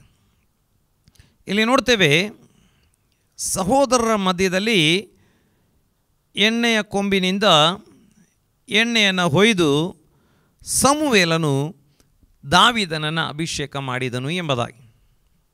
ಕೂಡಲೇ ದೇವರಾತ್ಮನು ಬಂದು ಆತನ ಮೇಲೆ ನೆಲೆಗೊಂಡನು ಎಂಬುದಾಗಿ ಕೂಡ ವಾಕ್ಯದಲ್ಲಿ ನಾವು ನೋಡ್ತಾ ಇದ್ದೇವೆ. ಆ ಕಾಲದಲ್ಲಿ ಆತನಿಗೆ ಒಂದು 15, 16 ಅಥವಾ 17ರ ಕೆಳಗಿನ ಪ್ರಾಯವಿತ್ತು. ಆನಂತರ ನಾವು ನೋಡ್ತೇವೆ 23ನೇ ವಾಕ್ಯ, 1 ಸಾಮುವೇಲ 16ನೇ ಅಧ್ಯಾಯ ಅದರ 23ನೇ ವಾಕ್ಯಕ್ಕೆ ಬರುವಂಥ ಸಮಯದಲ್ಲಿ, ದೇವರಿಂದ ಕಳುಹಿಸಲ್ಪಟ್ಟ ದುರಾತ್ಮವು ಸೌಲನ ಮೇಲೆ ಬಂದಾಗ ದಾವೀದನು ಕಿನ್ನರಿಯನ್ನು ಬಾರಿಸುವನು. ಅದರಿಂದ ದುರಾತ್ಮವು ಸೌಲನನ್ನು ಬಿಟ್ಟು ಹೋಗುವುದು, ಅವನು ಉಪಶಮನ ಹೊಂದಿ ಚೆನ್ನಾಗಿರುವನು. ಮುಂದೆ ಆತನಿಗೇನಾಯಿತು, ಸಣ್ಣ ಒಂದು ಪ್ರಮೋಷನ್ ಆಯಿತು. ನಾವು ನೋಡ್ತಾ ಇದ್ದೇವೆ, ಸೌಲನ ಮೇಲೆ ಇದ್ದಂಥ ದೇವರಾತ್ಮನು ಬಿಟ್ಟು ಹೋದನು. ಆ ದೇವರಾತ್ಮನು ದಾವೀದನ ಮೇಲೆ ನೆಲೆಗೊಂಡನು. ಅವನಿಗೆ ಸೌಲನಿಗೆ ಕೊಟ್ಟಂಥ ದೇವರಾತ್ಮ ರಾಜ ಆಡಳಿತ ಮಾಡಲಿಕ್ಕೆ ಆತನಿಗೆ ಸಹಾಯ ಮಾಡುವಂಥ ದೇವರ ಪವಿತ್ರ ಆತ್ಮ, ಎಲ್ಲ ರೀತಿಯ ಜ್ಞಾನ ಕೊಟ್ಟು ಕೃಪೆ ಕೊಟ್ಟು ಶತ್ರುವನ ಪಿಶಾಚಿಯನ್ನು ಎದುರಿಸಲಿಕ್ಕೆ ಇಸ್ರಾಯೇಲರನ್ನ ಆಳಲಿಕ್ಕೆ ಜ್ಞಾನ ಕೊಟ್ಟು ನಡೆಸುವಂಥ ದೇವರಾತ್ಮ. ಅವನು ದೇವರ ವಾಕ್ಯಕ್ಕೆ ಅವಿಧೇಯನಾಗಿ ನಡೆದಾಗ ಅವನಿಗೆ ಅವಕಾಶಗಳನ್ನು ಕೊಟ್ಟರೂ ಕೂಡ ಅವನು ಮರಳಿ ಬರದೆ ಪಾಪದಲ್ಲಿ ನಡೆದಾಗ ದೇವರು ಆ ಅಭಿಷೇಕವನ್ನು ತೆಗೆದು ದಾವೀದನಿಗೆ ಕೊಟ್ಟರು. ದಾವೀದನ ಮೇಲೆ ದೇವರಾತ್ಮನು ನೆಲೆಗೊಂಡನು. ಆದರೆ ದೇವರಾತ್ಮನು ಬಿಟ್ಟು ಹೋದ ಕೂಡಲೇ ಹೌದು ದುರಾತ್ಮವು ಬಂದು ಈ ಸೌಲನ ಮೇಲೆ ನೆಲೆಗೊಂಡನು ಎಂಬುದಾಗಿ ನಮಗೆ ನೋಡುವುದಕ್ಕೆ ಸಾಧ್ಯವಾಗ್ತಾ ಇದೆ. ದುರಾತ್ಮ ಅಥವಾ ಸೈತಾನ ಅಥವಾ ದೆವ್ವ ಅಥವಾ ಈ ದುರಾತ್ಮ ಬಂದು ಸೌಲನ ಮೇಲೆ ನೆಲೆಗೊಳ್ತಾ ಇದ್ದಾನೆ ಎಂಬುದಾಗಿ ನಮಗೆ ನೋಡಲಿಕ್ಕೆ ಸಾಧ್ಯವಾಗ್ತಾ ಇದೆ. ಆತ ತುಂಬ ಕಿರ್ಚಾಡ್ತಾ ಇದ್ದಾನೆ, ಬಹಳ ಹಿಂಸಾತ್ಮಕವಾಗಿ ವರ್ತಿಸ್ತಾ ಇದ್ದಾನೆ, ಬಹಳ ಕೆಟ್ಟದಾದ ರೀತಿಯಲ್ಲಿ ವರ್ತಿಸ್ತಾ ಇದ್ದಾನೆ. ಆಗ ಅವನ ಅರಮನೆಯಲ್ಲಿದ್ದಂಥ ಆತನ ಸೇವಕರು ಹೇಳ್ತಾರೆ, ಪವಿತ್ರಾತ್ಮ ಭರಿತನಾಗಿ ಕಿನ್ನರಿಯನ್ನು ಯಾರಾದರೂ ಬಾರಿಸಿ ಹಾಡುಗಳನ್ನು ಆಡಿ ದೇವರ ಆರಾಧನೆ ಮಾಡಿದರೆ ಅಥವಾ ಕಿನ್ನರಿಯನ್ನು ಬಾರಿಸಿದರೆ ಅದನ್ನು ಕೇಳಿದಾಗ ಈ ಸೌಲನಿಗೆ ಅಥವಾ ರಾಜನಿಗೆ ಉಪಶಮನ ಬಿಡುಗಡೆಯಾಗ್ತದೆ ಎಂಬುದಾಗಿ. ಹೀಗೆ ಹುಡುಕ್ತಾ ಇರುವಾಗ ಸೇವಕರು ಅಲ್ಲಿ ಒಬ್ಬ ಹೇಳ್ತಾನೆ, ಇಷಯನ ಮಗನು ಬಾರಿಸ್ತಾನೆ, ಆತ್ಮಭರಿತನಾಗಿ ಬಾರಿಸ್ತಾನೆ ಎಂಬುದಾಗಿ. ಅದನ್ನು ಕೇಳಿ ಇಷಯನ ಮಗನಾದ ದಾವೀದನನ್ನು ಅರಮನೆಗೆ ಕರೆಸಲಾಯಿತು. ಸೌಲನಿಗೆ ಆತ ಇಷ್ಟನಾದನು. ಆತ ಬಾರಿಸುವಾಗ ಸೌಲನ ಮೇಲೆ ಬಂದಿದ್ದಂಥ ದುರಾತ್ಮ ಬಿಟ್ಟು ಹೋಗ್ತಾ ಇತ್ತು, ಅವನಿಗೆ ಸ್ವಸ್ಥತೆ ಸಿಗ್ತಾ ಇತ್ತು. ಹಾಗೆ ಅವನು ಅರಮನೆಯಲ್ಲಿ ಉಳಿದುಕೊಳ್ಳುವಂಥ ಒಂದು ಅವಕಾಶ ಆತನಿಗೆ ದೊರಕಿತು ಎಂಬುದಾಗಿ ನಾವು ನೋಡ್ತಾ ಇದ್ದೇವೆ. ದೇವನಾಮಕ್ಕೆ ಸ್ತೋತ್ರ ಉಂಟಾಗಲಿ. ಹಾಗೆ ಮುಂದುವರಿತಾ ಈ ವಿಷಯ ಮುಂದುವರಿತಾ ಹೋಗ್ತದೆ. ನೋಡಿ, ಅಭಿಷೇಕ ಸಿಕ್ಕಾಗ ತಕ್ಷಣ ಆತ ರಾಜನಾಗಲಿಲ್ಲ. ಆತ ಇನ್ನೂ 15 ಅಥವಾ 16 ವರ್ಷದವನಾಗಿದ್ದಾನೆ. ಆತ ಇನ್ನೂ ಕೂಡ ರಾಜನಾಗಲಿಲ್ಲ. ರಾಜ ಆಗಬೇಕಾದ್ರೆ ಆತ ಇನ್ನೂ ಅನೇಕ ಹಂತ ಆತ ಮುಂದಕ್ಕೆ ಹೋಗಬೇಕಾಗಿತ್ತು. ನನ್ನ ಪ್ರೀತಿಯ ಸಹೋದರ ಸಹೋದರಿಯರೇ, ನಮ್ಮ ಜೀವಿತದಲ್ಲಿ ಬ್ರೇಕ್ ಥ್ರೂಗಳು ಆಗಬೇಕಾದ್ರೆ ನಾವು ಪ್ರಾರಂಭದಲ್ಲಿ ಓದಿದ್ದೇವೆ, ಕಟ್ಟೆ ಒಡೆದ ಒಂದು ರೀತಿಯಲ್ಲಿ ಆಶೀರ್ವಾದ ನಮಗೆ ಬರಬೇಕು, ನಮ್ಮ ಶತ್ರುಗಳು ಅಥವಾ ನಮ್ಮ ವಿರೋಧವಾಗಿರುವಂಥ ಸೈತಾನ ಕಾರ್ಯಗಳೆಲ್ಲ ತೊಲಗಿ ಹೋಗಬೇಕು. ಒಂದು ಬ್ರೇಕ್ ಥ್ರೂ ಉಂಟಾಗಬೇಕಾದ್ರೆ ನಾವು ದೇವರ ಸನ್ನಿಧಿಯಲ್ಲಿ ಕಾದುಕೊಂಡಿರಬೇಕು. ಕಾದುಕೊಂಡಿದ್ದು ಆ ಅನುಭವಕ್ಕಾಗಿ ದೇವರ ಆತ್ಮನಿಂದ ತುಂಬಿಸಲ್ಪಟ್ಟು ನಾವು ಪ್ರಾರ್ಥನೆ ಮಾಡ್ತಾ ಕಾದುಕೊಂಡಿರುವಾಗ ದೇವರು ಒಂದು ಸಮಯದಲ್ಲಿ ಆ ಒಂದು ಅದ್ಭುತವನ್ನು ನಮ್ಮ ಜೀವಿತದಲ್ಲಿ ಮಾಡುವಾತನಾಗಿದ್ದಾನೆ. ದೇವರ ಪರಿಶುದ್ಧವಾದಂಥ ನಾಮಕ್ಕೆ ಸ್ತೋತ್ರ ಉಂಟಾಗಲಿ. ಈಗ ಈತನಿಗೆ ಅಭಿಷೇಕ ಸಿಕ್ಕಿತ್ತು. ಆತ ನೆನೆಸದಂಥ ರೀತಿಯಲ್ಲಿ ಈಗ ಆತನ ಮೂಲಕವಾಗಿ ಅದ್ಭುತ ಕಾರ್ಯಗಳು ನಡೀತಾ ಇದ್ದಾವೆ. ಈಗ ಅರಸನ ಮೇಲೆ ಬರ್ತಾ ಇದ್ದಂಥ ದುರಾತ್ಮ ಬಿಟ್ಟು ಹೋಗುವಂಥ ರೀತಿಯಲ್ಲಿ ಆತನಿಗೆ ಸಂಗೀತ ನುಡಿಸುವಂಥ ಮತ್ತು ಆತ್ಮಭರಿತನಾಗಿ ಸಂಗೀತ ನುಡಿಸುವಂಥ ಸಮಯದಲ್ಲಿ, ಪವಿತ್ರಾತ್ಮ ಭರಿತನಾಗಿ ಸಂಗೀತ ನುಡಿಸುವಂಥ ಸಮಯದಲ್ಲಿ ಅದ್ಭುತಗಳು ನಡೀತಾ ಇರುವಂಥ ರೀತಿಯಲ್ಲಿ ದೇವರು ಆತನನ್ನು ಉಪಯೋಗಿಸಿಕೊಳ್ತಾ ಇದ್ದಾರೆ. ಈ ಕಾಲಮಾನದಲ್ಲಿ ಕೂಡ ಅನೇಕ ಸಂಗೀತಗಾರರು ಇದ್ದಾರೆ. ಆದರೆ ಲೋಕದಲ್ಲಿ ಮೋಸ ಮಾಡುವ ಸಂಗೀತಗಳು ಕೂಡ ಬಹಳ ಇದ್ದಾವೆ. ಮೋಸ ಮಾಡುವಂಥ ಸಂಗೀತಗಳೇ ಬಹಳ ನಾವು ನೋಡ್ತೇವೆ. ಅನೇಕ ರೀತಿಯಲ್ಲಿ ಹುಚ್ಚೆದ್ದು ಕುಣಿಯುವ ಹಾಗೆ ಸಂಗೀತವನ್ನು ನುಡಿಸುತ್ತಾ ಕೆಟ್ಟ ಕೆಟ್ಟ ರೀತಿಯಲ್ಲಿ ಹಾಡುಗಳನ್ನು ಹಾಡುತ್ತಾ ಯೌವನಸ್ಥೆಯರನ್ನು ಅವರ ಬುದ್ಧಿಯನ್ನು ಹಾಳು ಮಾಡುವಂಥ ಸಂಗೀತಗಳು ಈ ಲೋಕದಲ್ಲಿ ಬಹಳ ಇದ್ದಾವೆ. ಸಂಗೀತ ಬಹಳ ಪ್ರಧಾನವಾದಂಥ ಒಂದು ಪಾಲನ್ನು ಈ ಲೋಕದಲ್ಲಿ ತೆಗೆದುಕೊಂಡು ಬಿಟ್ಟಿದೆ ಎಂಬುದಾಗಿ ಹೇಳಲಿಕ್ಕೆ ಸಾಧ್ಯವಾಗ್ತದೆ. ಜನರ ಜೀವಿತದಿಂದ ಒಳ್ಳೆಯ ಸಮಯವನ್ನು ಸಂಗೀತ ತೆಗೆದುಕೊಂಡು ಬಿಟ್ಟಿದೆ. ಅಥವಾ ಸಂಗೀತವನ್ನು ಸೈತಾನ ಕೂಡ ಬಹಳ ವ್ಯವಸ್ಥಿತವಾದ ರೀತಿಯಲ್ಲಿ ಜನರನ್ನು ಹಾಳು ಮಾಡಲಿಕ್ಕೆ ಉಪಯೋಗಿಸ್ತಾ ಇದ್ದಾನೆ. ಆದರೆ ದೇವಜನರು ತಮಗೆ ಗೊತ್ತಿರುವಂಥ ಸಂಗೀತವನ್ನು ದೇವರ ನಾಮದ ಮಹಿಮೆಗಾಗಿ ಒಪ್ಪಿಸಿಕೊಡಬೇಕು. ದೇವರ ಆತ್ಮ ಭರಿತರಾಗಿ ಆರಾಧನೆ ಮಾಡಲಿಕ್ಕೆ ಒಪ್ಪಿಸಿಕೊಡಬೇಕು. ಅವರಿಗೆ ಗೊತ್ತಿರುವಂಥ ಸಂಗೀತವನ್ನು ದೇವರ ಮಹಿಮೆಗಾಗಿ ಉಪಯೋಗಿಸಲಿಕ್ಕೆ ದೇವರಿಗೆ ಸಮರ್ಪಣೆ ಮಾಡಬೇಕೆಂಬುದಾಗಿ ದೇವರು ಬಯಸ್ತಾ ಇದ್ದಾನೆ. ಇಲ್ಲಿ ದಾವೀದನಿಗೆ ಕಿನ್ನರಿ ನುಡಿಸಲಿಕ್ಕೆ ಬರ್ತಾ ಇತ್ತು. ದೇವರ ಆತ್ಮ ಭರಿತನಾಗಿ ಕಿನ್ನರಿ ನುಡಿಸುವಾಗ ಅನೇಕರ ಮೇಲೆ ಇದ್ದಂಥ ಭೂತಗಳು, ದೆವ್ವಗಳು, ಸೈತಾನ ಬಿಟ್ಟು ಹೋಗ್ತಿದ್ದ ಎಂಬುದಾಗಿ ನಮಗೆ ತಿಳಿದುಕೊಳ್ಳಲಿಕ್ಕೆ ಸಾಧ್ಯವಾಗ್ತದೆ. ಇನ್ನು 17ನೇ ಅಧ್ಯಾಯಕ್ಕೆ ಬರುವಂಥ ಸಮಯದಲ್ಲಿ ನಾವು ನೋಡ್ತಾ ಇದ್ದೇವೆ 17ನೇ ಅಧ್ಯಾಯಕ್ಕೆ ಬರುವಂಥ ಸಮಯದಲ್ಲಿ ಈ ಪವಿತ್ರಾತ್ಮ ಭರಿತನಾಗಿದ್ದಂಥ ದಾವೀದನ ಮೂಲಕವಾಗಿ ಈಗ ಏನಾಗ್ತಾ ಇದೆ, ಆತನ ಕುರಿಗಳನ್ನು ಅಪಹರಿಸಲಿಕ್ಕೆ, ಕೊಂದು ತಿನ್ನಲಿಕ್ಕೆ ಬರ್ತಾ ಇದ್ದಂಥ ಕರಡಿ ಮತ್ತು ಸಿಂಹಗಳ ಒಂದು ಸಂಹಾರ ಆಗ್ತಾ ಇದೆ. ನೋಡಿ, ಇದು ಕೂಡ ಒಂದು ಸಿದ್ಧತೆಯನ್ನು ದೇವರು ದಾವೀದನ ಜೀವಿತದಲ್ಲಿ ಮಾಡ್ತಾ ಇದ್ದಾರೆ. ಈ ಪವಿತ್ರಾತ್ಮ ಭರಿತನಾದಂಥ ದಾವೀದನ ಮೂಲಕ. ನೋಡಿ, ಪವಿತ್ರಾತ್ಮನ ಬಲ ಇಲ್ಲದೆ ಆ ಕರಡಿಯನ್ನು, ಸಿಂಹವನ್ನು ಜಯಿಸಲಿಕ್ಕೆ ದಾವೀದನ ಆ ಒಂದು ಸಣ್ಣ ಆ ಒಂದು ಕೈಗಳಿಗೆ ಅಥವಾ ಆ ಚಿಕ್ಕ ಹುಡುಗನ ಆ ಬಾಲಕನ ಒಂದು ಆರೋಗ್ಯಕ್ಕೆ ಸಾಧ್ಯವಾಗ್ತಿರಲಿಲ್ಲ. ಆದರೆ ಪವಿತ್ರಾತ್ಮ ಭರಿತನಾಗಿದ್ದಂಥ ದಾವೀದ ಕರಡಿ ಮತ್ತು ಸಿಂಹವನ್ನು ಸೋಲಿಸ್ತಾ ಇದ್ದಾನೆ. ನೆಕ್ಸ್ಟ್ 17ನೇ ಅಧ್ಯಾಯದ ಕೊನೆಯ ಭಾಗಕ್ಕೆ ನಾವು ಬರುವಂಥ ಸಮಯದಲ್ಲಿ ಆ ಕೊನೆಯ ಭಾಗದಲ್ಲಿ ನಾವು ನೋಡ್ತಾ ಇದ್ದೇವೆ, ಪವಿತ್ರಾತ್ಮ ಭರಿತನಾಗಿದ್ದಂಥ ದಾವೀದ ಗೋಲ್ಯಾತನನ್ನು ಬೀಳಿಸ್ತಾ ಇದ್ದಾನೆ. ನೋಡಿ, ಆತ 5 ಕಲ್ಲುಗಳನ್ನು ತೆಗೆದುಕೊಳ್ತಾನೆ. ಒಂದು ಕವಣೆ ಆತನ ಕೈಯಲ್ಲಿತ್ತು. ಸೌಲನ ಆ ಸರ್ವಾಯುಧಗಳನ್ನು ಧರಿಸಿಕೊಂಡಾಗ ಈತನಿಗೆ ನಡೀಲಿಕ್ಕೆ ಕೂಡ ಆಗಲಿಲ್ಲ. ಆತ ಹೇಳ್ತಾನೆ, ನನಗಿದು ರೂಢಿ ಇಲ್ಲದಂಥ ಆಯುಧಗಳು. ಹಾಗಾಗಿ ಅದನ್ನು ತಿರುಗಿ ಕೊಡ್ತಾನೆ. ಎಲ್ಲ ಕವಚಗಳನ್ನು ಪ್ರತಿಯೊಂದನ್ನು ಕಳಚಿ ಇಡ್ತಾನೆ. ಆತ ನನಗೆ ಆಗಲ್ಲ. ಆತ ಆ 5 ನುಣುಪು ಕಲ್ಲುಗಳನ್ನು ಆರಿಸಿಕೊಳ್ತಾನೆ. ಆ ಕಲ್ಲುಗಳಲ್ಲಿ ಒಂದನ್ನು ತೆಗೆದುಕೊಂಡು ಬೀಸುವಾಗ ಆ ಗೋಲ್ಯಾತ ಕೆಳಗೆ ಬೀಳ್ತಾನೆ. ನೋಡಿ, ಆ ಗೋಲ್ಯಾತ ಕೆಳಗೆ ಬೀಳಲಿಕ್ಕೆ ಕಾರಣ ಆತನ ಕವಣೆ ಬೀಸಿದ ರೀತಿ ಅಥವಾ ಕಲ್ಲಿನಿಂದ ಬಂದು ಆ ಹಣೆಗೆ ಬಡದಂಥ ಆ ಒಂದು ಶಕ್ತಿಯಿಂದಲ್ಲ, ಆ ಶಕ್ತಿ ಮಾತ್ರದಿಂದಲ್ಲ. ನಮಗೆ ಗೊತ್ತಾಗ್ತದೆ, ದೇವರಾತ್ಮನ ಬಲದಿಂದ ಆತ ಹೊಡೆಯುವಾಗ ದೇವರಾತ್ಮ ಆ ಗೋಲ್ಯಾತನನ್ನು, ಪವಿತ್ರಾತ್ಮ ಆ ಗೋಲ್ಯಾತನನ್ನು ಕೆಳಗೆ ಬೀಳಿಸಿದ ಎಂಬುದಾಗಿ ನಮಗೆ ನೋಡಲಿಕ್ಕೆ ಸಾಧ್ಯವಾಗ್ತದೆ. ನನ್ನ ಪ್ರೀತಿಯ ಸಹೋದರ ಸಹೋದರಿಯರೇ, ಆತ ಮೊದಲು ನಾವು ನೋಡ್ತೇವೆ 1 ಸಮುವೇಲ 16ನೇ ಅಧ್ಯಾಯ 13ನೇ ವಾಕ್ಯದಲ್ಲಿ ನೋಡ್ತೇವೆ, ಆತ ರಾಜನಾಗುವುದಕ್ಕೆ ಆ ಬಾಲ್ಯದಲ್ಲಿ ಅಭಿಷೇಕ ಹೊಂದಿದ, ಆತನ ಮೇಲೆ ದೇವರಾತ್ಮ ಬಂದು ಉಳಿದುಕೊಂಡನು ಎಂಬುದಾಗಿ ನೋಡಿ. ಮೊದಲ ಆತನ ಆ ಒಂದು ಅಭಿಷೇಕದ ಸಮಯ ನೋಡಿ, ಅಲ್ಲಿಂದ ಆತನ ಪ್ರಯಾಣ ಪ್ರಾರಂಭವಾಯಿತು. ಮೊದಲು ಒಡ್ಡಲಗೋಕ್ಕೆ ಬರ್ತಾ ಇದ್ದಾನೆ. ನಂತರ ಆತ ಸಾಕ್ಷಿ ಹೇಳುತ್ತಿದ್ದಾನೆ, ಕರಡಿ ಮತ್ತು ಸಿಂಹ ಸಂಹರಿಸಲ್ಪಟ್ಟಿತ್ತು.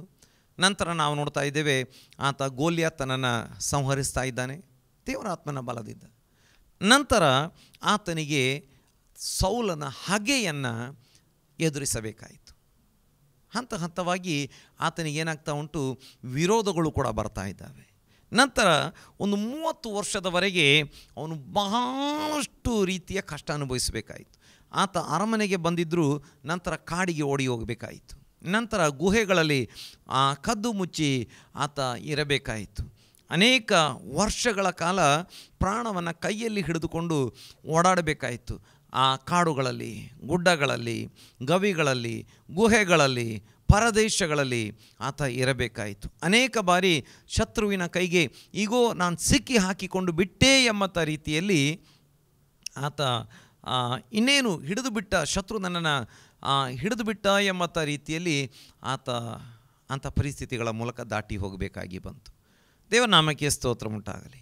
ನೋಡಿ, ಅಭಿಷೇಕ ಹೊಂದಿಕೊಂಡ ದೇವರ ಭಯಭಕ್ತಿಯಲ್ಲಿ ಆತ ಜೀವಿಸ್ತಾ ಇದ್ದಾನೆ. ಆದರೆ ಕಷ್ಟಗಳ ಮೇಲೆ ಕಷ್ಟವನ್ನು ಅನುಭವಿಸ್ತಾ ಇದ್ದಾನೆ. ಹೀಗೆ ವರ್ಷಗಳು ದಾಟಿದ ಮೇಲೆ ನಾವು ನೋಡ್ತಾ ಇದ್ದೇವೆ, 30ನೇ ವರ್ಷ ಪ್ರಾಯಕ್ಕೆ ಬಂದಾಗ 2 ಸಮುವೇಲ 2ನೇ ಅಧ್ಯಾಯ ಅಲ್ಲಿ ನಾವು ನೋಡ್ತಾ ಇದ್ದೇವೆ 4ನೇ ವಾಕ್ಯದಲ್ಲಿ, ಅಥವಾ 1ರಿಂದ ನೋಡುವಾಗ ಅಲ್ಲಿ ಸೌಲ ರಾಜ ಸತ್ತಿದ್ದಾನೆ, ಯೋನಾತನ ಕೂಡ ಯುದ್ಧದಲ್ಲಿ ಸತ್ತು ಹೋಗ್ಬಿಟ್ಟಿದ್ದಾನೆ.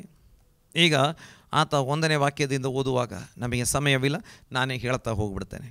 ಅಲ್ಲಿ ನೋಡ್ತೇವೆ, ಆತ ಪ್ರಾರ್ಥನೆ ಮಾಡ್ತಿದ್ದಾನೆ, ದೇವರೇ, ನಾನು ಯಹೂದ ದೇಶದ ಯಾವುದಾದ್ರೂ ಪಟ್ಟಣಕ್ಕೆ ಹೋಗಬಹುದೋ? ಹೌದು, ಹೋಗು. ಹಾಗಾದರೆ ಎಲ್ಲಿಗೆ ಹೋಗಲಿ? ಹೆಬ್ರೋನಿಗೆ. ನೋಡಿ, ಆತ ಶತ್ರು ಸತ್ತುಬಿಟ್ಟಿದ್ದಾನೆ ಎಂಬ ಕಾರಣಕ್ಕೆ ಆಯಿತು, ನಾನಿನ್ನು ನೇರವಾಗಿ ಯಹೂದ ದೇಶಕ್ಕೆ ಹೋಗ್ತೇನೆ ಎಂಬುದಾಗಿ ನೆನೆಸಲಿಲ್ಲ. ನೋಡಿ, ಆತನ ಜೀವಿತದಲ್ಲಿ ಯಾಕೆ ಬ್ರೇಕ್ ಥ್ರೂಗಳು, ಅದ್ಭುತಗಳು ನಡೆದವು ಎಂಬುದಕ್ಕೆ ಇವೆಲ್ಲ ಉದಾಹರಣೆಗಳು ಎಂಬುದಾಗಿ. ಶತ್ರು ಇದ್ದಾಗ ಆತ ಹೋಗಿರಲಿಲ್ಲ. ಶತ್ರು ಸತ್ತಾಗ ಈತ ಬೇಕಾದರೆ ಯಾರನ್ನೂ ಕೇಳದೆ ನನ್ನನ್ನು ದೇವರು ರಾಜನಾಗಿ ಅಭಿಷೇಕ ಮಾಡಿದ್ದಾನೆ, ಆಗಲೇ ಮಾಡಿದ್ದಾನೆ, ಈಗ ಸುಮಾರು 13-14 ವರ್ಷಗಳು ದಾಟಿದ್ದಾವೆ, ಈಗ ನಾನು ನೇರವಾಗಿ ಹೋಗಿ ರಾಜ ಆಗ್ತೇನೆ, ಅದನ್ನು ನೆನೆಸಲಿಲ್ಲ. ಆತ ಪ್ರಾರ್ಥನೆ ಮಾಡ್ತಿದ್ದಾನೆ, ಸ್ವಾಮಿ, ನಾನು ಏನು ಮಾಡಲಿ? ಹೋಗ್ಬೋದು, ಆಯಿತು ಹೋಗು. ಹಾಗಾದರೆ ಯಾವ ಪಟ್ಟಣಕ್ಕೆ ಹೋಗಲಿ? ಹೆಬ್ರೋನಿಗೆ ಹೋಗು. ಅಲ್ಲಿ ನಾವು ನೋಡ್ತೇವೆ ಆತನ ಕುಲದವರು, ಅಂದರೆ ಯಹೂದ ಕುಲದವರು ಬಂದು ದಾವೀದನನ್ನು ತಮ್ಮ ಕುಲಕ್ಕೆ ಅರಸನನ್ನಾಗಿ ಅಭಿಷೇಕಿಸಿದರು. ದೇವನಾಮಕ್ಕೆ ಸ್ತೋತ್ರ ಉಂಟಾಗಲಿ. 4ನೇ ವಾಕ್ಯ, ತರುವ ಯಹೂದ್ಯರು ಅಲ್ಲಿಗೆ ಬಂದು ದಾವೀದನನ್ನು ಅಭಿಷೇಕಿಸಿ ತಮ್ಮ ಕುಲಕ್ಕೆ ಅರಸನನ್ನಾಗಿ ಮಾಡಿಕೊಂಡರು. ನೋಡಿ, ಇದಕ್ಕಿಂತ ಸುಮಾರು 13, 14, 15 ವರ್ಷಗಳ ಹಿಂದೆ ಆತ ಮನೆಯಲ್ಲಿದ್ದಾಗ, ಬಾಲಕನಾಗಿದ್ದಾಗ ಸಮುವೇಲ ಪ್ರವಾದಿ ಬಂದು ಈತನನ್ನು ಇಸ್ರಾಯೇಲ್ಯರ ರಾಜನಾಗುವುದಕ್ಕೆ ಅಭಿಷೇಕಿಸಿದ್ದನು. ಮೊದಲು ಸ್ವಲ್ಪ ಏರಿಕೆ ಜೀವಿತದಲ್ಲಿ ಕಂಡು ಬಂತು. ಆನಂತರ ಪೂರ್ತಿ ಇಳಿಕೆ ಮತ್ತು ಕಾಡು ಗುಡ್ಡಗಳಲ್ಲಿ ಅಲೆದಾಟ ಕಷ್ಟಗಳ ಮೂಲಕ ಹಾದು ಹೋಗೋ ಪರಿಸ್ಥಿತಿ ಬಂತು. ಈಗ 30ನೇ ವರ್ಷ ಪ್ರಾಯಕ್ಕೆ ಸುಮಾರು 14-15 ವರ್ಷಗಳ ನಂತರ ಆತ ಒಂದು ಚಿಕ್ಕ ಕುಲಕ್ಕೆ, ಒಂದು ಕುಲಕ್ಕೆ ಮಾತ್ರ ಅರಸನಾಗ್ತಾ ಇದ್ದಾನೆ. ಆತ ಅದರಲ್ಲಿ ನಂಬಿಗಸ್ತನಾಗಿದ್ದಾನೆ. ಎಲ್ಲಿಗೆ ಹೋಗಲಿ? ಹೋಗ್ಬೋದು, ಹೋಗು. ಎಲ್ಲಿಗೆ ಹೋಗಲಿ? ಹೆಬ್ರೋನಿಗೆ ಹೋಗು. ಅಲ್ಲಿಗೆ ಯಹೂದ್ಯರು ಆತನನ್ನು ಅರಸನನ್ನಾಗಿ, ತಮ್ಮ ಕುಲಕ್ಕೆ ಅರಸನನ್ನಾಗಿ ಅಭಿಷೇಕಿಸ್ತಾ ಇದ್ದಾರೆ. ಆತ ಅದರಲ್ಲಿ ಸಂತೃಪ್ತನಾಗಿ ಇದ್ದಾನೆ. ಆತ ನೆನೆಸ್ತಾ ಇದ್ದಾನೆ, ದೇವರು ತಕ್ಕ ಸಮಯದಲ್ಲಿ ನನ್ನನ್ನು ಇಡೀ ಇಸ್ರಾಯೇಲ್ ದೇಶಕ್ಕೆ ಅರಸನನ್ನಾಗಿ ಮಾಡುವರು ಎಂಬುದಾಗಿ. ದೇವರ ನಾಮಕ್ಕೆ ಸ್ತೋತ್ರ ಉಂಟಾಗಲಿ. ಈಗ ಮುಂದೆ ನಾವು ನೋಡ್ತಾ ಇದ್ದೇವೆ 2 ಸಮುವೇಲ ಗ್ರಂಥ, ಅದರ 5ನೇ ಅಧ್ಯಾಯ 3ನೇ ವಾಕ್ಯದಲ್ಲಿ, ಹೆಬ್ರೋನಿನಲ್ಲಿದ್ದ ಅರಸನಾದ ದಾವೀದನು ತನ್ನ ಬಳಿಗೆ ಬಂದ ಇಸ್ರಾಯೇಲ್ಯರ ಹಿರಿಯರೆಲ್ಲರ ಒಡನೆ ಅಲ್ಲಿ ಯೆಹೋವನ ಸನ್ನಿಧಿಯಲ್ಲಿ ಒಡಂಬಡಿಕೆ ಮಾಡಿಕೊಂಡನು. ಅವರು ದಾವೀದನನ್ನು ಅಭಿಷೇಕಿಸಿ ಇಸ್ರಾಯೇಲ್ಯರ ಅರಸನನ್ನಾಗಿ ಮಾಡಿದರು. ದೇವನಾಮಕ್ಕೆ ಸ್ತೋತ್ರ. ಹೆಬ್ರೋನಲ್ಲಿದ್ದ ಅರಸನಾದ ದಾವೀದನು ತನ್ನ ಬಳಿಗೆ ಬಂದಿದ್ದ ಇಸ್ರಾಯೇಲ್ಯರ ಹಿರಿಯರೆಲ್ಲರೊಡನೆ ಅಲ್ಲೇ ಯೆಹೋವನ ಸನ್ನಿಧಿಯಲ್ಲಿ ಒಡಂಬಡಿಕೆ ಮಾಡಿಕೊಂಡನು. ಅವರು ದಾವೀದನನ್ನು ಅಭಿಷೇಕಿಸಿ ಇಸ್ರಾಯೇಲ್ಯರ ಅರಸನನ್ನಾಗಿ ಮಾಡಿದರು. ನೋಡಿ, ಸುಮಾರು 7.5 ವರ್ಷಗಳ ಕಾಲ ಹೆಬ್ರೋನಿನಲ್ಲಿದ್ದು ಒಂದು ಕುಲಕ್ಕೆ ಅರಸನಾಗಿ ಆಳ್ವಿಕೆ ಮಾಡಿದ ನಂತರ ಅಷ್ಟೊತ್ತಿಗೆ ಸೌಲನ ವಂಶಿಕರೆಲ್ಲ ನಿರ್ನಾಮವಾಗಿ ಹೋಗಿದ್ದರು. ಈಗ ದಾವೀದನನ್ನು ಇಡೀ ಇಸ್ರಾಯೇಲ್ ದೇಶಕ್ಕೆ ಅರಸನಾಗಿ ಇಸ್ರಾಯೇಲ್ಯರ ಎಲ್ಲರೂ ಸೇರಿ ಬಂದು ನೇಮಿಸ್ತಾ ಇದ್ದಾರೆ, ಅಭಿಷೇಕಿಸ್ತಾ ಇದ್ದಾರೆ. ಅದನ್ನೇ ನಾವು ಪ್ರಾರಂಭದಲ್ಲಿ ಓದಿದ್ದೇವೆ. 1 ಪೂರ್ವಕಾಲ ವೃತ್ತಾಂತ 14ನೇ ಅಧ್ಯಾಯ 8ನೇ ವಾಕ್ಯದಲ್ಲಿ, ಇಸ್ರಾಯೇಲ್ಯರೆಲ್ಲರೂ ದಾವೀದನನ್ನು ಅಭಿಷೇಕಿಸಿ ತಮ್ಮ ಅರಸನನ್ನಾಗಿ ಮಾಡಿಕೊಂಡರೆಂಬ ವರ್ತಮಾನವು ಫಿಲಿಷ್ಟಿಯರಿಗೆ ಮುಟ್ಟಿದಾಗ. ದೇವರ ನಾಮಕ್ಕೆ ಸ್ತೋತ್ರ ಉಂಟಾಗಲಿ. ನೋಡಿ, ಈ ರೀತಿ ಹಂತ ಹಂತವಾಗಿ ಆತ ದೇವರ ಸನ್ನಿಧಿಯಲ್ಲಿ ಕಾದಿದ್ದು ಪ್ರಾರ್ಥನೆ ಮಾಡಿ ಆತ ದೇವರ ಸಮಯಕ್ಕಾಗಿ ಒಪ್ಪಿಸಿಕೊಟ್ಟು, ದೇವರ ಸಮಯ ಬಂದಾಗ ಗಡಿಬಿಡಿ ಮಾಡಲಿಲ್ಲ, ದುಡುಕಲಿಲ್ಲ, ಯಾವುದೇ ಕಾರಣಕ್ಕೆ ಆತುರ ಪಡಲಿಲ್ಲ. ತಕ್ಕ ಸಮಯದಲ್ಲಿ ಆತ ಇಡೀ ಇಸ್ರಾಯೇಲ್ ದೇಶಕ್ಕೆ ಅರಸನಾಗಿ ಅಭಿಷೇಕ ಹೊಂದಿಕೊಂಡ, ಸರ್ವಾನುಮತದಿಂದ ಎಂಬುದಾಗಿ. ಅಲ್ಲಿ ಯಾವುದೇ ಅಪಸ್ವರಗಳು ಕೂಡ ಎದ್ದು ಬರಲಿಲ್ಲ. ಆತ ಸರ್ವಾನುಮತದಿಂದ ಇಸ್ರಾಯೇಲ್ ದೇಶಕ್ಕೆ ಅರಸನಾಗಿ ನೇಮಿಸಲ್ಪಟ್ಟ. ದೇವನಾಮಕ್ಕೆ ಸ್ತೋತ್ರ ಉಂಟ. ಈಗ ಫಿಲಿಷ್ಟಿಯರು ಯುದ್ಧ ಮಾಡಲಿಕ್ಕೆ ಬರ್ತಾ ಇದ್ದಾರೆ. ಈಗ ತಿರುಗಿ ಆತ ಏನು ಮಾಡ್ತಿದ್ದಾನೆ? ದೇವರ ಸನ್ನಿಧಿಯಲ್ಲಿ ಪ್ರಾರ್ಥನೆ ಮಾಡಿ ಕೇಳ್ತಾ ಇದ್ದಾನೆ, ದೇವರೇ ನಾನು ಯುದ್ಧಕ್ಕೆ ಹೋಗಲ್ಲ. ನೋಡಿ, ಒಂದು ಕುಲಕ್ಕೆ ಅರಸನಾಗಿದ್ದಾಗ ಚಿಕ್ಕ ಕುಲಕ್ಕೆ ಅರಸನಾಗಿದ್ದೇನೆ. ಆಗ ಕೇಳಿದಂಥ ಅರಸ, ದೇವರ ಸನ್ನಿಧಿಯಲ್ಲಿ ಆಲೋಚನೆ ಕೇಳಿದ್ದಂಥ ಅರಸ ಈಗ 12 ಕುಲಗಳಿಗೆ ಅರಸನಾದಾಗ ಕೆಲವೊಮ್ಮೆ ಕೇಳದೆ ಕೂಡ ಇರ್ಬೋದಾಗಿತ್ತು. ಈಗ ನಾನು ದೊಡ್ಡ ಕುಲಕ್ಕೆ ಅಥವಾ 12 ಕುಲಗಳಿಗೆ ಅರಸನಾಗಿದ್ದೇನೆ, ನಾನು ನೇರವಾಗಿ ಯುದ್ಧಕ್ಕೆ ಹೋಗ್ತೇನೆ. ಆದರೆ ದಾವೀದ ಹಾಗೆ ಮಾಡಲಿಲ್ಲ. ದಾವೀದ ದೇವರ ಸನ್ನಿಧಿಯಲ್ಲಿ ಆಲೋಚನೆ ಕೇಳ್ತಾ ಇದ್ದಾನೆ, ದೇವರೇ ಏನು ಮಾಡಲಿ? ದೇವರು ಹೇಳ್ತೀವಿ, ಯುದ್ಧಕ್ಕೆ ಹೋಗು, ನಿನ್ನ ಕೈಗೆ ಒಪ್ಪಿಸಿಕೊಡ್ತೇನೆ. ಆತ ಯುದ್ಧಕ್ಕೆ ಹೋಗ್ತಾನೆ. ದೇವರು ಶತ್ರುಗಳನ್ನು ಸೋಲಿಸಿಬಿಟ್ರು. ಆಗ ದಾವೀದನಿಗೆ ಗೊತ್ತಾಯಿತು ಯಾವ ರೀತಿ ಸೋಲಿಸಿದ್ದಾನೆ. ಹೌದು, ಕಟ್ಟೆ ಒಡೆದ ಹಾಗೆ. ನಮಗೆ ಗೊತ್ತು, ಒಂದು ಅಣೆಕಟ್ಟೆ ಒಡೆದರೆ ಅಲ್ಲಿ ತುಂಬಿಕೊಂಡಿದ್ದ ನೀರು ಮಹಾಪ್ರವಾಹದ ಹಾಗೆ, ದೊಡ್ಡ ಒಂದು ಪ್ರವಾಹದ ಹಾಗೆ ಬಂದು ಅದರ ಕೆಳಗೆ ಇರುವಂಥ ಎಲ್ಲ ಭಾಗಗಳಲ್ಲಿರುವಂಥ ಎಲ್ಲ ಭಾಗಗಳನ್ನು, ಕಾಡುಗಳನ್ನು, ಮರಗಳನ್ನು, ಹೊಲವನ್ನು ಎಲ್ಲವನ್ನು ಕೊಚ್ಚಿಕೊಂಡು, ಮನೆಗಳನ್ನು, ಪಟ್ಟಣಗಳನ್ನು ಕೊಚ್ಚಿಕೊಂಡು ಹೋಗಿಬಿಡ್ತದೆ. ಎಷ್ಟೋ ತಿಂಗಳು ಹರಿಯಬೇಕಾಗಿದ್ದ ನೀರೆಲ್ಲ ಅಲ್ಲಿ ಸಂಗ್ರಹವಾಗಿತ್ತು.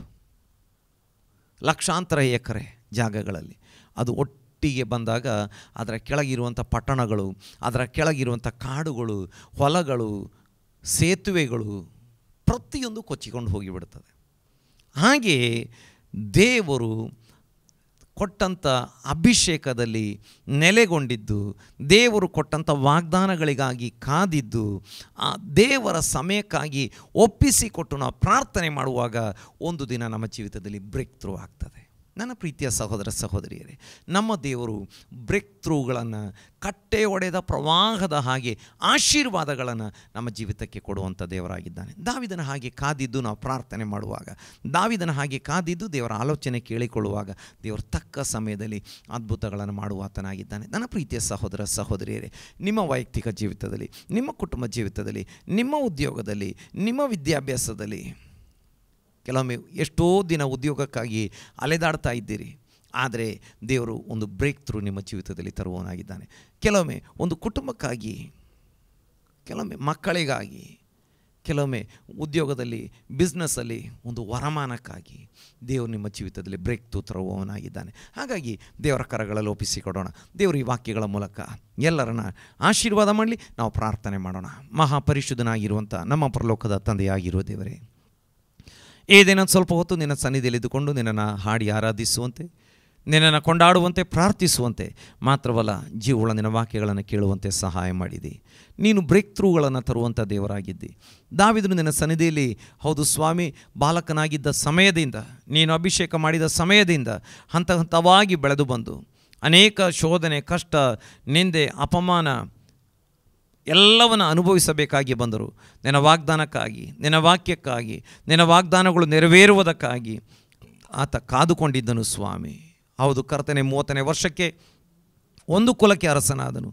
ಇನ್ನೂ 7.5 ವರ್ಷಗಳು ದಾಟಿದ ಮೇಲೆ ಎಲ್ಲ 12 ಕುಲಗಳಿಗೆ ಅರಸನಾದನು. ಆತ ಅರಸನಲ್ಲದ ಕಾಲದಲ್ಲಿಯೂ, ಒಂದು ಕುಲಕ್ಕೆ ಅರಸನಾಗಿದ್ದ ಕಾಲದಲ್ಲಿಯೂ, 12 ಕುಲಗಳಿಗೆ ಅರಸನಾದಾಗಲೂ ನಿನ್ನ ಬಳಿ ಆಲೋಚನೆ ಕೇಳಿಕೊಂಡು ಆತ ಪ್ರತಿಯೊಂದು ಕಾರ್ಯಗಳನ್ನು ಮಾಡ್ತಾ ಇದ್ದನು. ಆತನ ಜೀವಿತದಲ್ಲಿ ನೀನು ಬ್ರೇಕ್ ಥ್ರೂಗಳನ್ನು ಮಾಡಿದಿ. ಕಟ್ಟೆಗೊಡೆದ ಪ್ರವಾಹದ ಹಾಗೆ ಶತ್ರುಗಳನ್ನು ಕೊಚ್ಚಿಕೊಂಡು ಹೋಗಿಬಿಟ್ಟೆ ಸ್ವಾಮಿ. ಹೌದು ಕರ್ತನೆ, ಇವತ್ತು ನನ್ನೊಂದಿಗೆ ಸೇರಿ ಪ್ರಾರ್ಥನೆ ಮಾಡುತ್ತಿರುವಂಥ ಎಲ್ಲ ಪ್ರೀತಿಯ ಸಹೋದರ ಸಹೋದರಿಯರಿಗಾಗಿ ಬೇಡಿಕೊಳ್ಳುತ್ತಾ ಇದ್ದೇನೆ. ಪ್ರತಿಯೊಬ್ಬೊಬ್ಬರ ಜೀವಿತದಲ್ಲಿ ಅಪ್ಪ ನಿನ್ನ ಅಭಿಷೇಕದಿಂದ ಅವರನ್ನು ನಡೆಸಬೇಕೆಂದು, ಮಾತ್ರವಲ್ಲ ಅವರ ಜೀವಿತದಲ್ಲಿ ಹೌದು ಸ್ವಾಮಿ ಬ್ರೇಕ್ ಥ್ರೂಗಳನ್ನು ನೀನು ಕೊಡಬೇಕೆಂದು, ಅವರ ಕುಟುಂಬದಲ್ಲಿ, ಅವರ ಆರೋಗ್ಯದ ವಿಷಯದಲ್ಲಿ, ಉದ್ಯೋಗ ಬಿಸ್ನೆಸ್ ವಿಷಯಗಳಲ್ಲಿ, ಶಿಕ್ಷಣ ವಿಷಯಗಳಲ್ಲಿ, ಪ್ರತಿಯೊಂದರಲ್ಲಿ, ಸೇವೆ ವಿಷಯದಲ್ಲಿ ಬ್ರೇಕ್ ಥ್ರೂಗಳನ್ನು ನೀನು ಕೊಡಬೇಕೆಂಬುದಾಗಿ ಪ್ರಾರ್ಥನೆ ಮಾಡ್ತಾ ಇದ್ದೇವೆ. ನೀನು ಆಶೀರ್ವದಿಸು. ಹೌದು ಸ್ವಾಮಿ, ಇವತ್ತು ನನ್ನೊಂದಿಗೆ ಸೇರಿ ಪ್ರಾರ್ಥನೆ ಮಾಡುತ್ತಿರುವಂಥ ಪ್ರತಿಯೊಬ್ಬರನ್ನು ಆತ್ಮೀಯ ಜೀವಿತದಲ್ಲಿ, ಕುಟುಂಬ ಜೀವಿತದಲ್ಲಿ, ಆರೋಗ್ಯ, ಉದ್ಯೋಗ ಪ್ರತಿಯೊಂದು ವಿಷಯಗಳಲ್ಲಿ ನೀನು ಆಶೀರ್ವಾದ ಮಾಡು. ಅನೇಕರು ಆನ್ಲೈನ್ ಮೂಲಕ, ಟಿವಿ ಮೂಲಕ ಆರಾಧನೆ ಕೂಟದಲ್ಲಿ ಭಾಗವಹಿಸಿದ್ದಾರೆ. ಪ್ರತಿಯೊಬ್ಬರನ್ನು ಆಶೀರ್ವಾದ ಮಾಡು. ಲೋಕದಾದ್ಯಂತ ಇರುವ ಎಲ್ಲ ದೇವಜನರನ್ನು, ಎಲ್ಲ ದೇವಾರಾಧನಾ ಕೂಟಗಳನ್ನು ನೀನು ಆಶೀರ್ವಾದ ಮಾಡು. ಕರ್ತನೆ ಯೇಸು ಸ್ವಾಮಿ ಕೊಟ್ಟಂಥ ಒಳ್ಳೆಯ ಆರಾಧನಾ ಸಮಯಕ್ಕಾಗಿ ಸ್ತೋತ್ರ, ವಾಕ್ಯಕ್ಕಾಗಿ ಸ್ತೋತ್ರ. ಈ ವಾರದಲ್ಲಿ ನಿನ್ನ ಬರೋಣವಾಗಿದ್ದರೆ ನಾವು ನಿನ್ನೊಂದಿಗಿರಬೇಕು. ನಿನ್ನ ಬರೋಣಕ್ಕೆ ಸಮಯ ಇರುವುದಾದರೆ ತಿರುಗಿ ಒಟ್ಟಿಗೆ ಸೇರಿ ನಿನ್ನನ್ನು ಆರಾಧಿಸಲಿಕ್ಕೆ ಸಹಾಯ ಮಾಡು. ಪ್ರಾರ್ಥನೆ ಕೇಳಿದ್ದಿ ಸ್ತೋತ್ರ, ಅದ್ಭುತ ಮಾಡಿದ್ದಿ ಸ್ತೋತ್ರ. ಯೇಸು ಕ್ರಿಸ್ತನ ಪರಿಶುದ್ಧ ನಾಮದಲ್ಲಿ ತಂದೆ, ಆಮೇನ್, ಆಮೇನ್. ನಾವು ಅಂತ್ಯ ಆಶೀರ್ವಾದ ಹೊಂದಿಕೊಳ್ಳೋಣ. ನಮ್ಮ ತಂದೆಯಾಗಿರುವ ದೇವರ ಪ್ರೀತಿಯು, ನಮ್ಮ ಕರ್ತನಾಗಿರುವ ಯೇಸು ಕ್ರಿಸ್ತನ ಕೃಪೆಯು, ಪವಿತ್ರಾತ್ಮನ ಅನ್ಯನತೆಯು ಸೇರಿ ಬಂದಿರುವ ಎಲ್ಲರೊಂದಿಗೆ ಆನ್ಲೈನ್ ಮೂಲಕ, ಟಿವಿ ಮೂಲಕ ಆರಾಧನಾ ಕೂಟದಲ್ಲಿ ಭಾಗವಹಿಸಿರುವ ಎಲ್ಲರೊಂದಿಗೆ ನಮ್ಮ ಕರ್ತನಾಗಿರುವ ಯೇಸು ಕ್ರಿಸ್ತನ ಮರಳಿ ಬರೋಣದವರೆಗೆ ಯಾವಾಗಲೂ ಇರಲಿ. ಆಮೇನ್, ಆಮೇನ್.